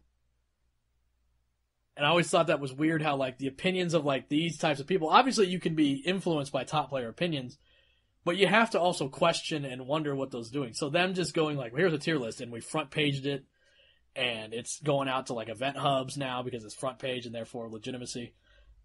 And that's like now, okay, well, pushing back against that is now seen as controversial. And it's like, why is it controversial? We just were talking about the game. Because then I remember you and 16-bit would push back a lot, especially about like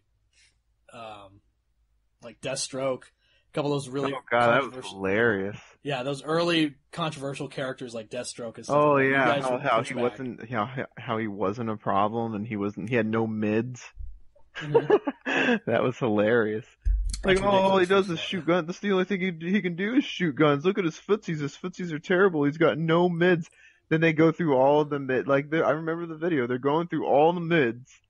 They do 4-3. And they're like, oh, 4-3, no one's going to get hit by that. And I was just like, ridiculous. Yeah. I'm like, that's like one of the best moves. And then we also had to, like, maybe the best 4-3 in the game. We had to hear about how Aquaman wasn't very good. It's just, obviously that's a sore point, but it's just, I mean, you were wrong. Like, right? Like, Tom was This was like in tandem. Yeah, this was the TYM mods in tandem with some top influential players and them just trying to get a stranglehold on the whole community. Yeah. Yeah, and I don't think it was malicious. Like, I think it's not like this is a conspiracy or anything like that. It's just how people tend to think. It's how groupthink works. It's nothing malicious. It's just how people work. Mm-hmm. But the problem was it started to center around a few people who then were considered knowledgeable, and if you hung out with them, they're knowledgeable. Like M2 Dave, who was, the dude's a forum legend if you were ever there, like always posting. He hung around with Rio and crew, and his opinions were generally the same as theirs, with very little variance or discussion. And I'm like, well, they know how to play the game, sure, but they're just one opinion. You got to seek multiple to know what you're talking about. And so then you and 16-bit and Pig a lot of times would push back. Yeah, we never got front paged. Well, I don't even know about, you might have, for all I know, you might have, if you made a tier list, they'd probably front page it. But what I mean is, like, it then created like I won't say an us versus them, but like, they definitely always wanted a central power structure. Kind of like how in MK9 it used to be VSM, which was like the New York, New Jersey type players. Right. They had, they were controlling the narrative about what the game played out like, and you guys pushed back against it. You got bodied for it, but you learned from it eventually. And clearly the guys who played in the Midwest, the GGA area, were one of the strongest players at the game. Even as far as recent as Combo Breaker, we showed that.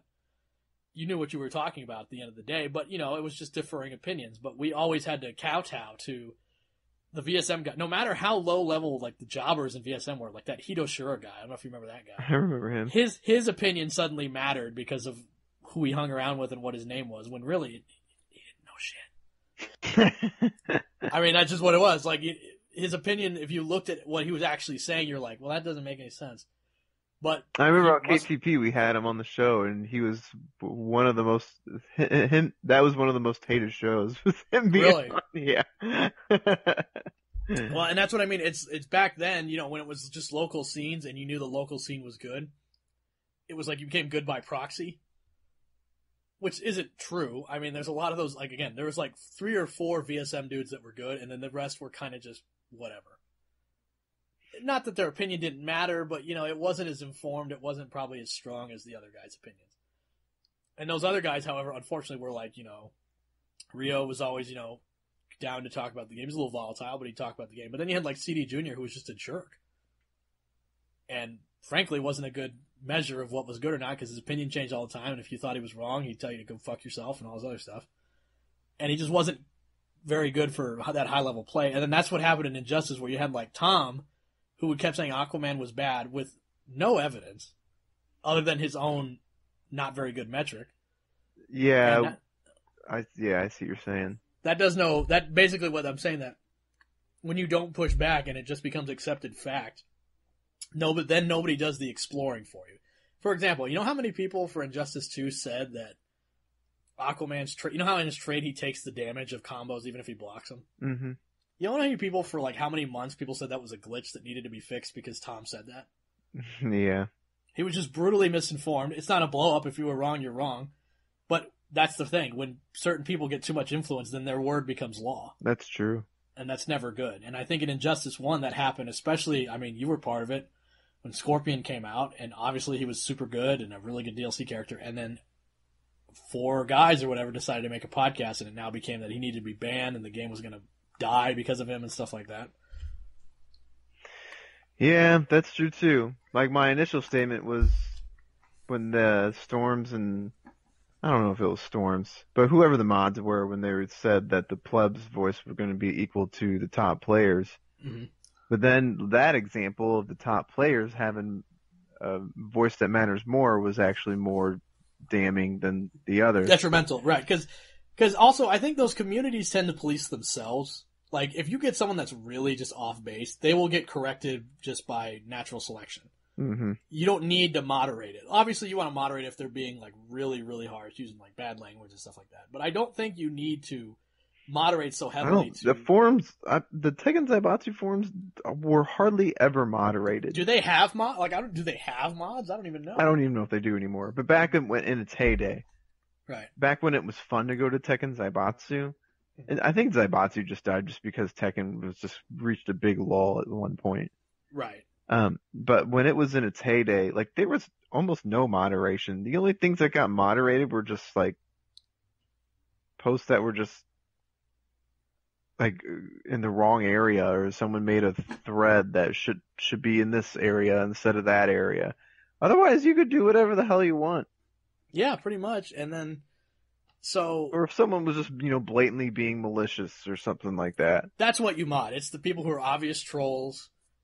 People, people eventually just be like, okay, this is what I think, this is what you think, and then that's it. Yeah, or we know that this guy's just being an idiot.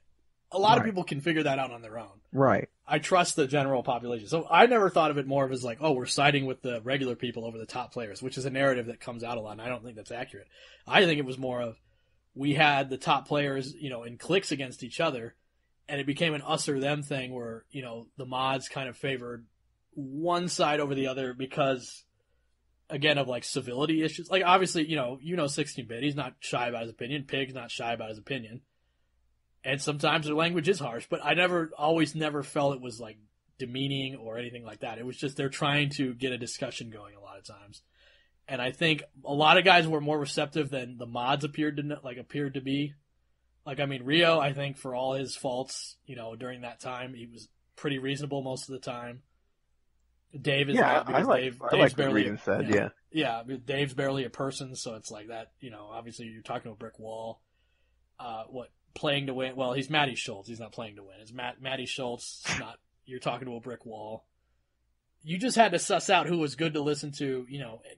And to me, the sides thing was really weird. I don't know why it was, because I don't know if you remember the Red Fist avatars. No. Okay, so there was a time when vaguely. Because it was really short too, so it's not like it's like a big moment in time. But basically, what happened was the idea became that some of the top players became too toxic for the community.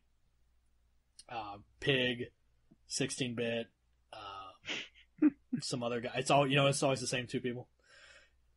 They became too toxic, which means that whatever they said, was too volatile. They were scaring players away. Players weren't actively going to play the game because of these two clowns, right? So it was then like some of the mods, I guess it was meant to be like an insurrection. I don't know what the hell they were thinking, but they all changed their avatars. It was the Black Power Fist, but it was painted red. And it was raised up, raised up, and all their signatures changed to for a better TYM, for a better community. It was like Mike Metroid, Mr. Aquaman, all these guys changed their avatars to that, and everyone had the same like, what the hell is this? And it was like, you don't like what they're saying, so we're just gonna So they blew up that person's Twitter essentially, and it was like a Roseanne thing. Everyone get this person out of here. Yeah, except, one person was racist and one person just kind of was a dick about their opinion. It's a completely different, wheelhouse. And I think, again, it was a lot of people that don't meet these people or try to talk to them really. Like, for example, we both know Pig and 16-Bit. They're morons, but if you talk to them for a while, they're pretty reasonable most of the time. Just don't talk to them after they've lost in tournament. Yeah, they're very emotional. Yeah, so you just get them on a bad day sometimes. But get it when they wake up in the morning where all the chemicals in their brain are balanced. Exactly, yeah. They're just like that. So I think a lot of these guys wouldn't actually start a conversation. They would just see the reactions and then go. And for some reason that became, they're scaring people away from the community. Which, that's ridiculous. You know how many people love KTP? Right. Everybody loved, anytime Pig did anything, the Red Hot Sundays or whatever project he was working on, everybody loved that. Loved that. And it was just a few... Even Tom, through all of his faults, people loved him. Exactly, yeah. So it was just a few pearl clutchers deciding that, oh man, we can't do that. Like, we got to do something about this. We have to, get these toxic influences out.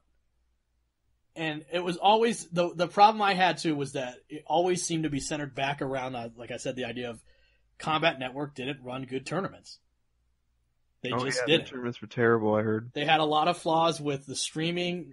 I mean, obviously streaming is difficult. I'm not trying to imply that it was something that was easy, but they never had a working stream for like a long period of time. Oh yeah, that was terrible. I remember there was going to be some downtime every time. They had bracket issues. Just a lot of problems that they always just seem to have. And now notice that when they're out of the game, we don't have those anymore. Right. Yeah, they were bad. They knew it. And of course they had a monopoly on it. That's what I mean. And you can appreciate what they did, because again, it's a lot of time to travel with all that stuff and to actively stream it. It sucks. It's not easy. But we also, that doesn't make us your slaves or that we're entitled to believe you over everybody else. But when you run the website more or less and you get everybody to tag team against these dudes who are just, trying to be, and of course, I'm not saying they're mature in any way of their criticism. Obviously, they don't handle it in the best way. But they tried to just bring up to the issue of like, you guys, your tournaments do not run very good. Right. Can we please do something about this? And it became, my God, these toxic guys are trying to tell people not to come to tournaments. And that's not what it was at all. It was just your guys' tournaments, you just seem to have problems running it. Can we pitch in to help you buy a new card? Right. Or whatever it seemed to be the problem. Every tournament, the stream would go down. Because notice no one complained about, when Alex Valle ran a tournament or whoever ran a tournament. Like, those were fine. Evo, for the most part, even though they've had their own issues too, that was fine for the most part. Obviously, the Midwest tournaments, Keats, Alex Bailey in Florida, like, those tournaments all were great and everybody loved them. It was only those East Coast tournaments. Yeah, and the NRS community was just struggling to just get some footing, and then we had these guys that were around to do the streaming, and they just didn't do a very good job compared to the other. We wanted to be just as big as those other tournaments. Yeah, as far as production quality wise, and it just wasn't there because we weren't breaking out of the bubble, and they weren't growing. Right. And so, and now to be fair, we had this rude awakening in the general FGC when it seems like everyone came to collectively realize, those Big E tournaments, those Shin Blocka tournaments, they're run pretty shoddily compared to most of the other guys. Oh yeah. It turns out that it wasn't just us, right? Right. But again, if you don't break out of that circle, then we needed to move forward. We needed to get bigger. And in MKX and Injustice 2, NRS took that initiative and they started hiring people to stream on their own. And I think it worked out a lot better, clearly, right? Right. So all that Red Fist Avatar stuff was just pearl clutching and trying to oust guys because they were Pearl not clutching? Yeah, you know, like that's like what the image of like an old white lady like reacting to something like clutching her neck, her pearl necklace. Oh, I was thinking something totally different. Okay. I'm scared to ask what you were thinking, but I'm gonna ask. I What was were you thinking thinking? like pearls in the asshole and clutching your asshole or something like that, and I don't know, anal That's what. beads, some or something. And folks, that is Brad Slips Vitale in a nutshell. We're talking about You're the one reaction, talking about pearl clutching. and I was he like, immediately thinks about clenched buttholes. There you go.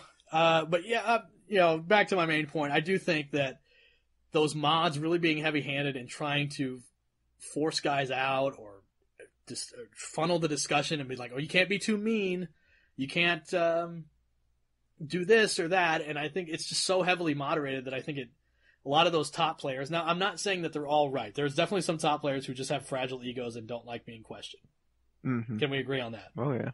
There's dudes that just don't like being talked to in a way. Top players also, if you give them too much power in those forums, yes, they just use those as a platform for an agenda, like the Scorpion thing and all that stuff. Yeah, and then also they become the sole, like, you don't even have to be, like, it became to this level of, like, there'd be a character that's, like, mildly underused, right? Like, say, I don't know. Let's say Injustice 2. Remember, like, so Dr. Fate wasn't used a lot at the beginning of the game. And you had that one guy, was his name Bidon or whatever his name was? I remember He that. was the only guy using Fate, and he had, like, he did okay sometimes. Like, he got top 8, I think, in one tournament, and he sometimes did good in War of the Gods. Right. But because he was the only Fate player, he became this de facto god that was doing good with Fate, and he was a top player by default. But it's like, not really. Right. He could be wrong about stuff. I mean, he's the only guy playing him. Right. Obviously, one man alone can't do the job. And so that became a thing, too, where character communities, if you were the quote-unquote best with them, which just generally mean that you used them and sometimes got out of pools, you became the sole harbinger of their opinion. And it's not the player's fault. For example, I would never default Decay for being the Lobo guy, because he did good with Lobo. But there was also Captain Oxygen who did good with Lobo. And those two guys, thankfully, are good people and didn't use that as, oh, this is my opinion and I'm going to stamp out, someone responds with, like, I don't agree with that matchup, and they just go, LOL, like, what tournaments have you been to? Mm-hmm. Which is how some guys were, like Chaotic, who's still in the forums, he was like that with Killer Frost. He's policing Killer Frost matchups. Like, and it's like, why do you go in and police everything? Mm-hmm. That was obviously that was a joke, the matchup police, the matchup cops, like, they just had to have an opinion because you were obnoxious, like 16-bit or DJT. MIT used to be the absolute worst about that. Mm-hmm. MIT would go into every forum and have like a matchup chart for those characters, and we played them like diddly shit. I hate matchup charts. They are greatly flawed, and they contribute a lot to why forum talk is bad. Like I said earlier, when I was talking about how the games are simple, and like how we think counterpicking is the way because the game's simple, and therefore the counterpick is simple. Like, when you talk about yeah, go ahead. I was saying, when you talk about matchups, then it becomes this tool counters that tool, thus, well, get fucked, I guess. Pick a new character. Yeah, like you're going over all the TYM stuff, and I'm just kind of remembering all of it now, and I'm just like, maybe matchup charts were always the problem. I hated matchup charts. It was everyone. Yeah, a top player would post them, and it would just be gospel. Front page, it'd be front page. It was gospel, and I remember in Injustice 1 especially, you'd have like a whole, the top 10 topics on the front page. It would be all tier lists or matchup charts from insert player. Again, not necessarily a top really strong player, but just a guy who happens to play them and is considered top by proxy. Which is ridiculous. That's an issue too, because some players are considered top players and they just don't know what they're talking about. Yeah, and then it becomes their word. It's not that they are bad and they're not top players. It's just some players are better at articulating why XYZ is good and why XYZ is bad. Right, like DJT and MIT, good players, can't talk worth a damn about matchups or anything like that. Right. They're just not. Remember in MK9, like, there was a legitimate argument from MIT and like that Smoke X guy and that RM ATK guy who I guess plays MK9 and is super top, allegedly. the Smoke's back two was reactable because you just took the low every time and that was fine. And it's like, that is obviously ridiculous. Like, you have no basis for that talking point. It's not an informed opinion.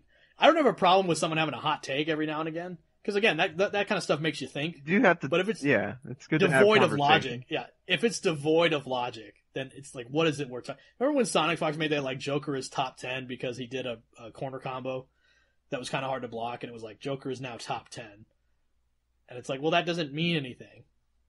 That doesn't get the Joker move. Like, Joker as a character is totally underexplored because all the guys who are the quote unquote specialists and the guys that know are just these randos online that may or may not be actually good players, but they talk a lot and they kind of seem to know what they're talking about a little bit. But it doesn't mean that they have the insider knowledge to really necessarily push the character to its limits. Yeah, this kind of goes back to what we were saying at the last episode, where some players are just good at just feeling the game, and they're just good at adapting and adjusting to their opponent. They have a general game plan, but it's mainly their adaptation is what really separates them.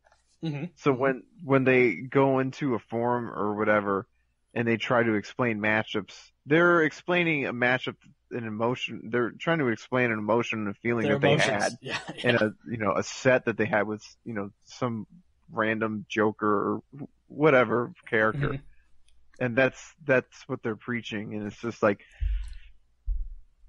these matchups, like, all of this can be broken down into math. Yeah.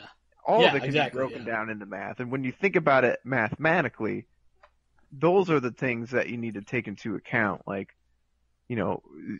some will say, oh, like this 50-50 is so bad, it's so unfair. And it's just like, well, when you think about it strategically, only one of those options is punishable. So, and therefore, which one will they probably go with most? Yeah, they're all. A good player is probably going to go with the safe option the most. And you defend. Well, go ahead. But I mean, there's a strategy to all this shit. I mean, I've already touched on some of it, like with the zoning earlier and all that stuff. Yeah. And like if say you have the life lead, you've got a whole life bar lead. And you get it's a scramble. Let's say you just hit with a random jump 3 or something like that. They got 4 bars a meter, and you got 1. What's the best thing to do? You probably want to just sit there. Why would you want to give damage away? If you try and attack them, they're on the ground. They hit you with a wake up attack. They're going to hit you. It's probably going to be a bar. You might get launched depending on what the wake-up attack is. And they're going to they have a shit ton of resources to make a comeback. Whereas if you don't attack them, then they might just spend those resources and then they're back at square one and your resources are even. It's just one of those things you just don't want to give shit away. Like, you do the math. Do the math. Like, play smart. Be intelligent about it. I mean, obviously you got to play. and don't break it into such binary things. Like, matchup talk on forums is so dominated by that very flawed 6-4, 7-3. Oh, I hate that. Best of 10 matchup discussion, it's so incredibly flawed. It's always set in stone, and you will always lose 7 games versus 3 games. I never felt comfortable using it. I always like to just go by feel. Like, I feel like this character sort of struggles against these tools, but it can make it work, versus like, this character is totally shut down by these tools. It's not that you can't win. I absolutely hate matchups, because someone telling me it's a 4-6 matchup or a 3-7 matchup or a 5-5 matchup, they're determining to me what the matchup is. And it's just like, I haven't even had a chance for myself to explore the matchup. Like, let me explore the matchup and I'll come up with my own number. Thanks. Like, I don't care what your number is. And no one's experience is going to be the same. This goes back to what we were saying earlier, is like, you got to put, your take of the character out on the screen and not just mimic anyone else's. Right. Like, maybe this is a 7-3 for this person, but you're going to play a different way, and maybe it's just a 4-6, which is perfectly winnable. So, I mean, there could be a Leonardo or someone that's playing a turtle or whatever character who's better than me, it's really good up close, like they got better offense than me. Maybe they have like just a better flow chart on how I'm opening people up. Maybe they just got a better feel or adapting. Maybe they just adapt better than me once they get in and all that shit. But they might get absolutely destroyed by like a zoner or something like that. And I might have a better strategy against that zoner. Well, if they're playing against like a Cyborg or a Firestorm or a Starfire, they'll be like 7-3. That matchup's terrible. We can't ever get in. Whereas for me, it might be like a 6-4 because it's like, well, I can get in. My offense isn't quite as good as that guy's. And right. I mean, and that's the thing too, is that when you put a number on it and the matchup, because always whenever they put a number on it, there has to be a reason for that number. And then those talking points become very strange and not. For example, like my training partner in Justice 1 I only had a few, and one of them was a guy named 4x4 Lobo. He played Ares. And I was a better player than he was, but he was a good training partner. Always questioned, always, tried to think of new angles to approach. We played Ares Deathstroke so many times. And I always said, like, that matchup is heavily Deathstroke's advantage. Like, I don't know what Ares can do. And I always explain that, articulate. I would put 7-3 if I had to make a matchup chart, but I always try to articulate, like, I really don't think Ares has very many options beyond, guessing. And when you're guessing a lot, I think that means it's not a very good matchup for you, to be honest. When you have to rely on kind of these Hail Mary guesses. And Mr. Aquaman came in, who was like the Ares guy, because he played Ares. And he was like, I think it's 5-5. Obviously you do low gunshots, you can teleport. It's hard to beat jump 2 as an anti-air, and my down 2 will beat jump 3 sometimes. And then I remember I questioned, I said, how does that make it an even matchup? You're just describing binary situations. You're not talking about the idea that Ares has to teleport in a lot because he has no other option. His mobility's bad. His jump is bad. His projectile isn't very good. Low gunshots goes underneath it. I'm forcing him into situations where he has to decide to move in on a guess. And if that guess doesn't work, he's kind of out of luck. And even if it works, he doesn't do that much damage.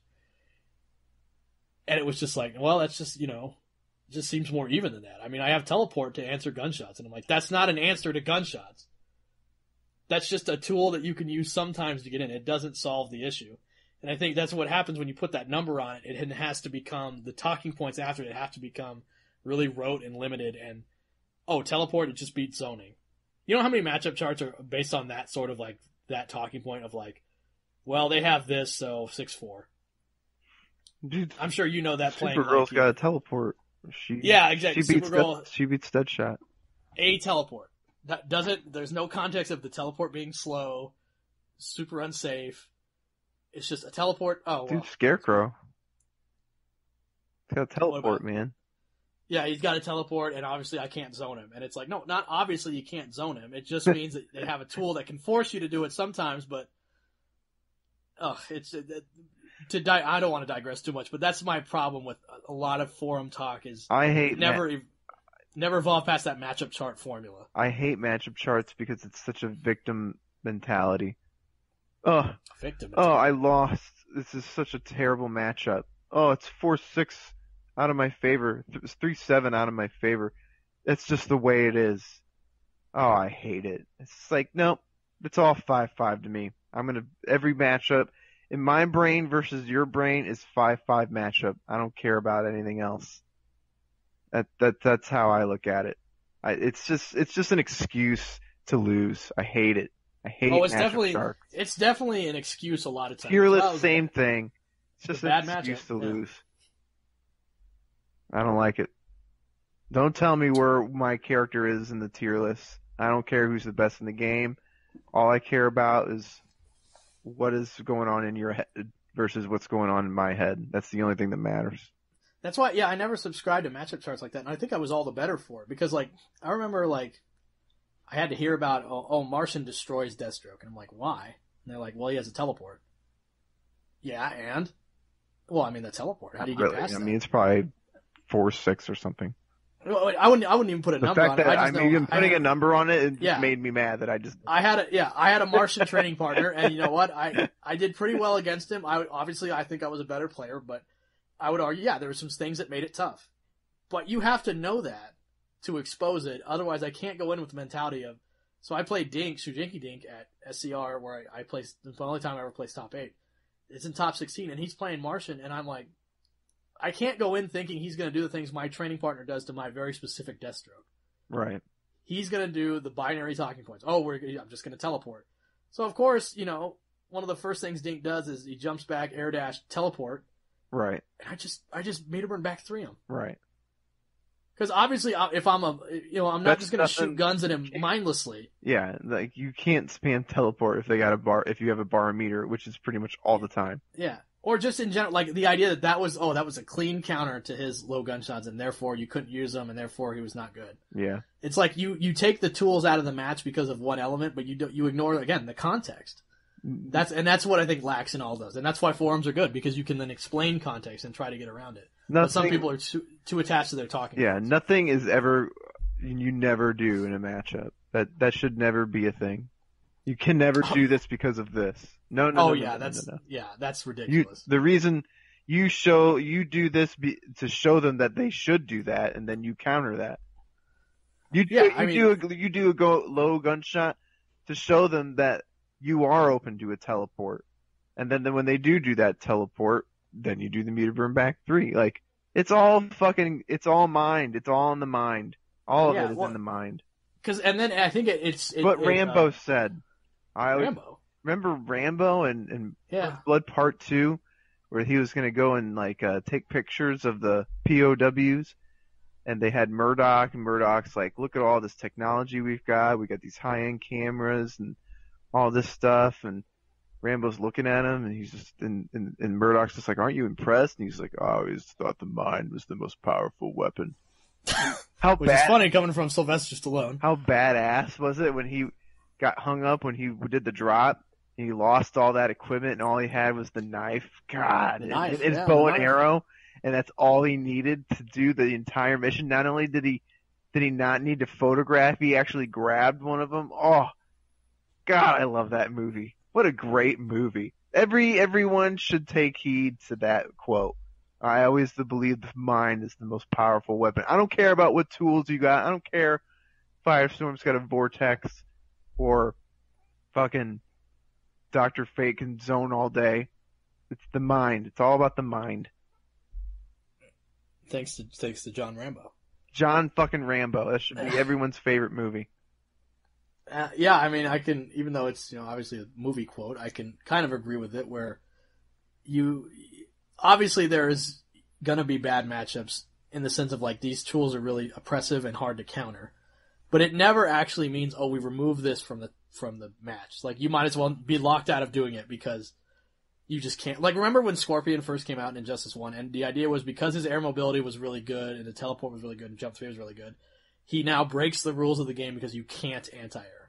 He broke the rules of the game because this was literally the talking point, because holding back meant when he did the teleport, it would hit in front of you and you were, or holding down back, either one. And so that broke the rules of the game. This was no, it was purposely designed that when you hold down, you block mid. It's just like no one even wanted to talk about that. It was like you obviously that was hold down. Like he can't do anything. He can't do the teleport. He does it and then it's his ass. Like it was just ridiculous, and no one wanted to fucking talk about it. And I mean, obviously that wasn't. Well, then you eat hellfire all day. Well, then you fucking jump, and then you fucking it's his ass. Like the biggest thing I actually tweeted this is like proper and consistent punishment is the catalyst of the meta advancing. Yes. If you refuse to address the problem and just chalk it up to just being, broken, then you're never going to get past that barrier. You have to be like, what can I do to counter this? What can I do to punish them for doing this? So it doesn't seem like it's so powerful for them to use anymore. So they can do something else that I'm more familiar with that I can fight. Because, I mean, even, like, with that talking point, it makes me think, like, characters we consider bad in Injustice 2 now is, like, Donatello, for example. And it's like, yeah, obviously Donatello's unsafe. There's no doubt about that. And it's probably a problem. But you have to think about, okay, but how many times can he do, he does that string, it makes you guess between high and low, and the damage is pretty good on both. Is he really, can he be that bad if he can at least make you guess? I mean, again, if he's unsafe, yeah, I agree. That's not very good. But again, context is always important. So if it's a character that, doesn't have very fast moves or doesn't get good, meterless options and stuff like that, yeah, all those have to go into consideration, and that nuance is often lost in conversations about who's good and who's not. Mm-hmm. So TYM, I think now it's still heavily modded, which I think is a mistake. If we're talking about TYM in 2018, it's still really heavily modded, which I find weird. If things even get mildly heated, you're gone. Yeah, I think that's the biggest problem now. Yeah. It's not as bad as the days of like when like Gamer Blake was a mod where it was just no fun allowed.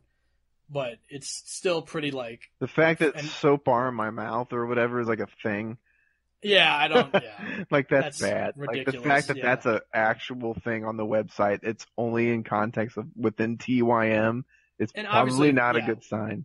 Obviously, we don't want hate speech, but you got to all you do is police the guys that use it and just tell them, hey, cool it. Mm-hmm. And people will. I mean, people aren't jerks most of the time. I mean, some people are, but what are you going to do? That's what you have mods for. When the guys who want to be jerks are just going to be jerks regardless. Like a guy like Playing to Win, again, banning him from the forum was a great idea.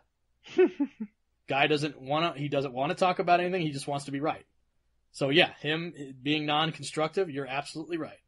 There's a lot of people that are on there that just aren't constructive and don't really care about contributing beyond contributing a matchup chart, which is not really contributing, I would argue. Agendas too. Yeah, that too. Those are a big problem. It's a lot of egos to manage on a forum. A lot of egos to manage. You're right, and it's hard. I mean, it's hard to push back against that, especially when most of the people who are good and play a lot of these guys have sort of abandoned it in favor of their own bubbles, their own, chats and stuff like that.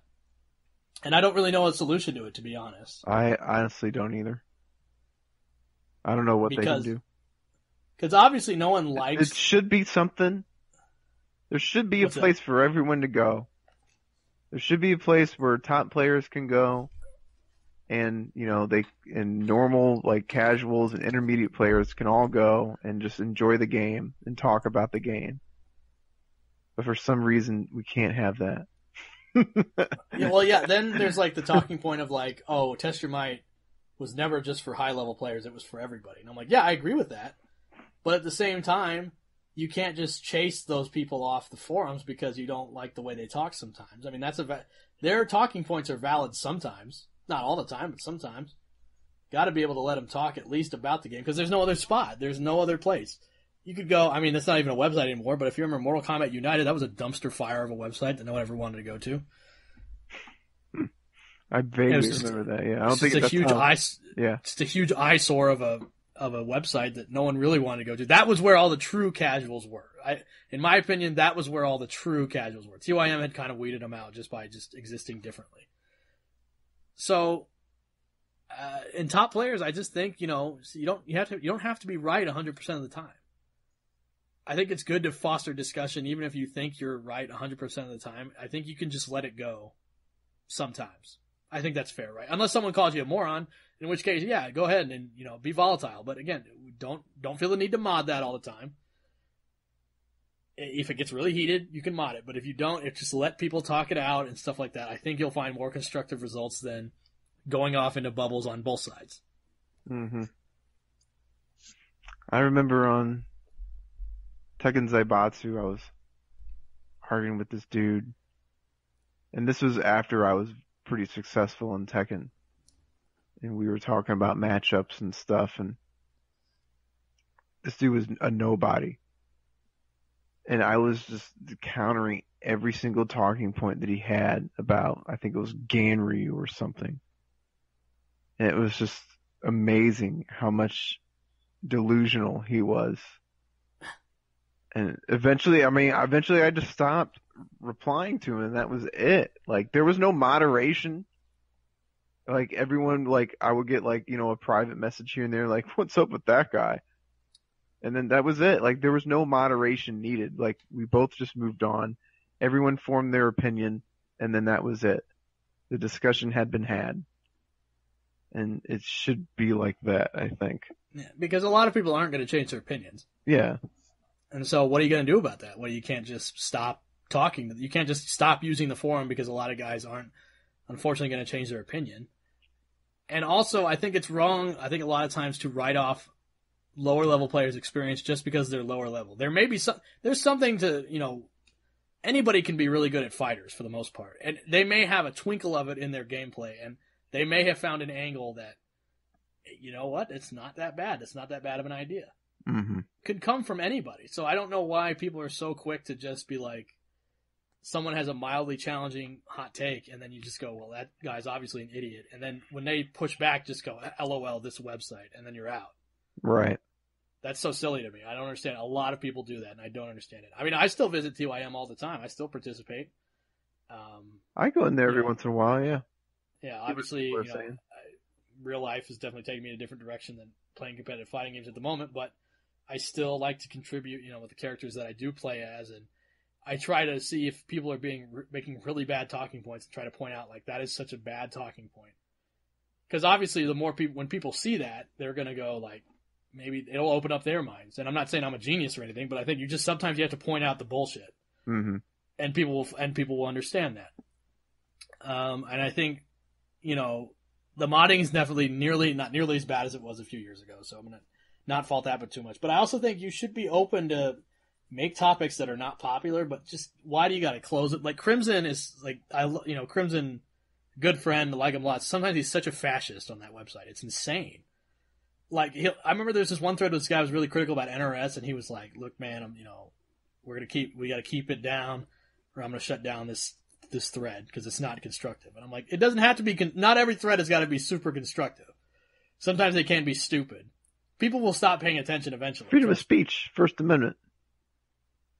Maybe. I don't know if it's a forum. I don't know if it goes that far, but if someone wants to make a thread bashing NRS, and if they have valid talking points, then you gotta let it ride. I mean, and if the talking points aren't valid, then just ignore it. Not even valid, just opinionated.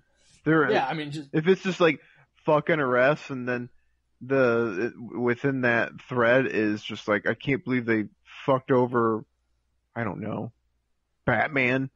Then it's really fucked over. Probably close that thread.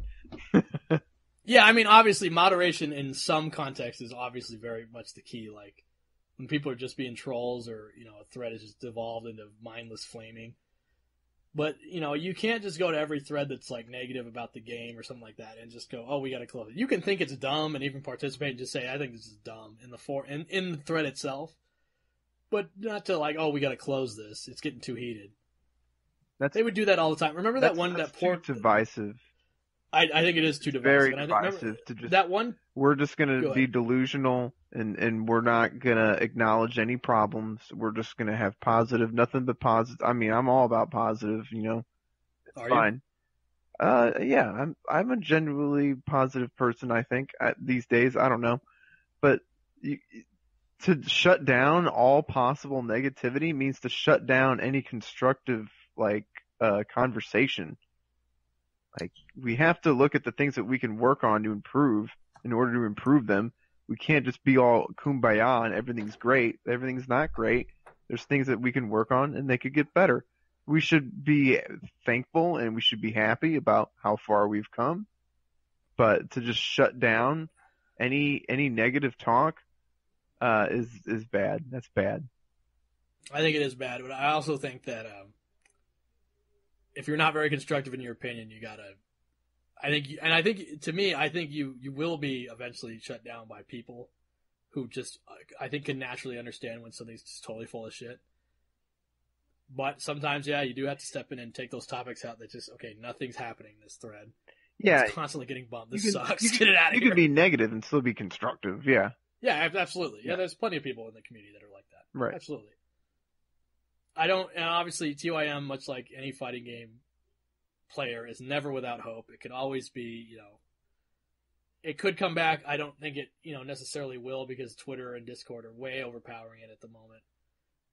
And, a discussion for, nuance in fighting games is going out the window as it is anyways. Yeah. It's all hyperbole. It's probably done. But, I still use it. And I post this podcast there because there's a lot of people that go there, a lot of good people. Mm-hmm. Who just trying to find out about the game, and why punish them for the acts of, a few jerks. Mm-hmm. Yeah. Yeah. I agree. So there's some good about it. There's some negative talk, but it's also good at the end. I think we whipped a little message on there. It's still there. I still go there. Fuck it.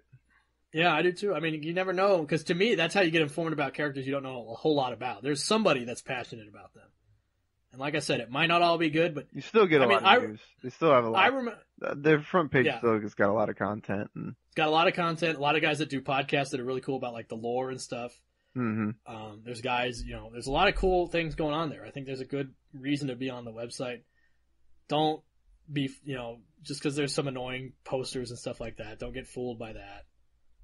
Still just a fine website. Yeah, it's just weird. There's no gameplay talk anymore, just because no one could be mature enough about it.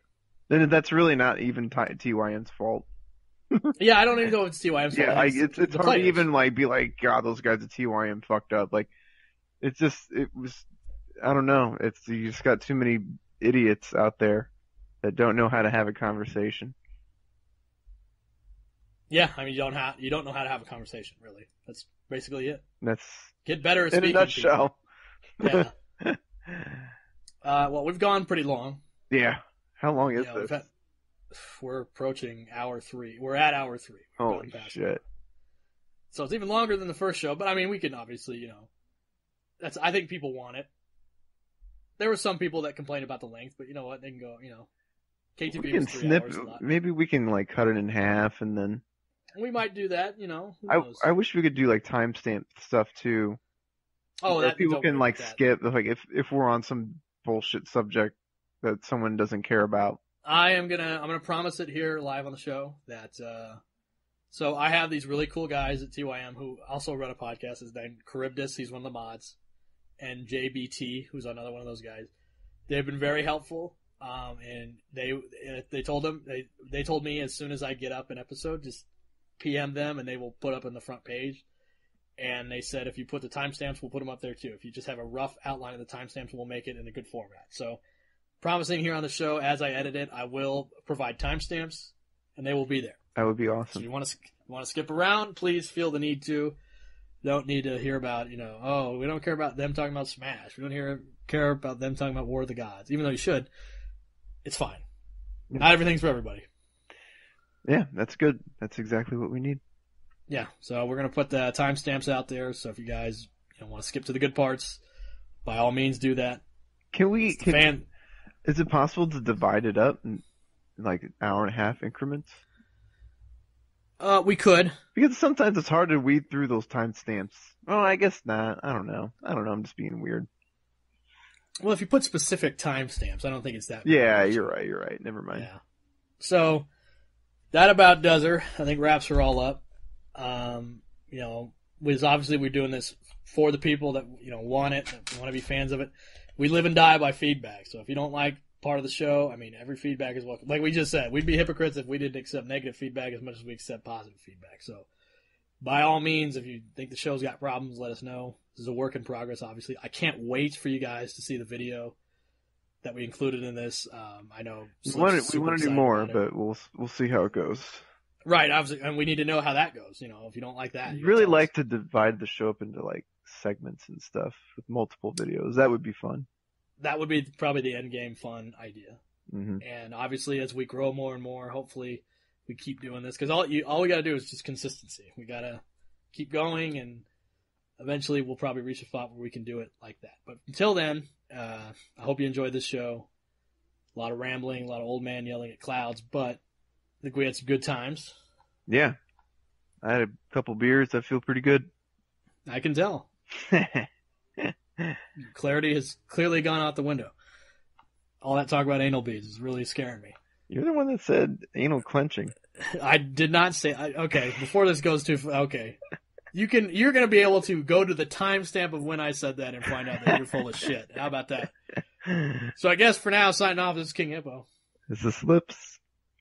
We will catch you next time. Peace. Good question. Would you do a threesome if one of them was hot and the other one looked like fucking Gilgamesh? Gilgamesh? Yeah. I mean, you stack the deck. I mean, Gilgamesh. Like, think about that. Like, I mean, I guess if I didn't have to look. Wait, isn't it Gilgamesh? Are you talking about, who are you discussing? Like, when you say Gilgamesh, what in your head? The Hunchback of Notre Dame. What's his name? Quasimodo? Quasimodo. Oh, man, that's the intro. That's the intro. Oh, my. I still think I'm thinking of something else, but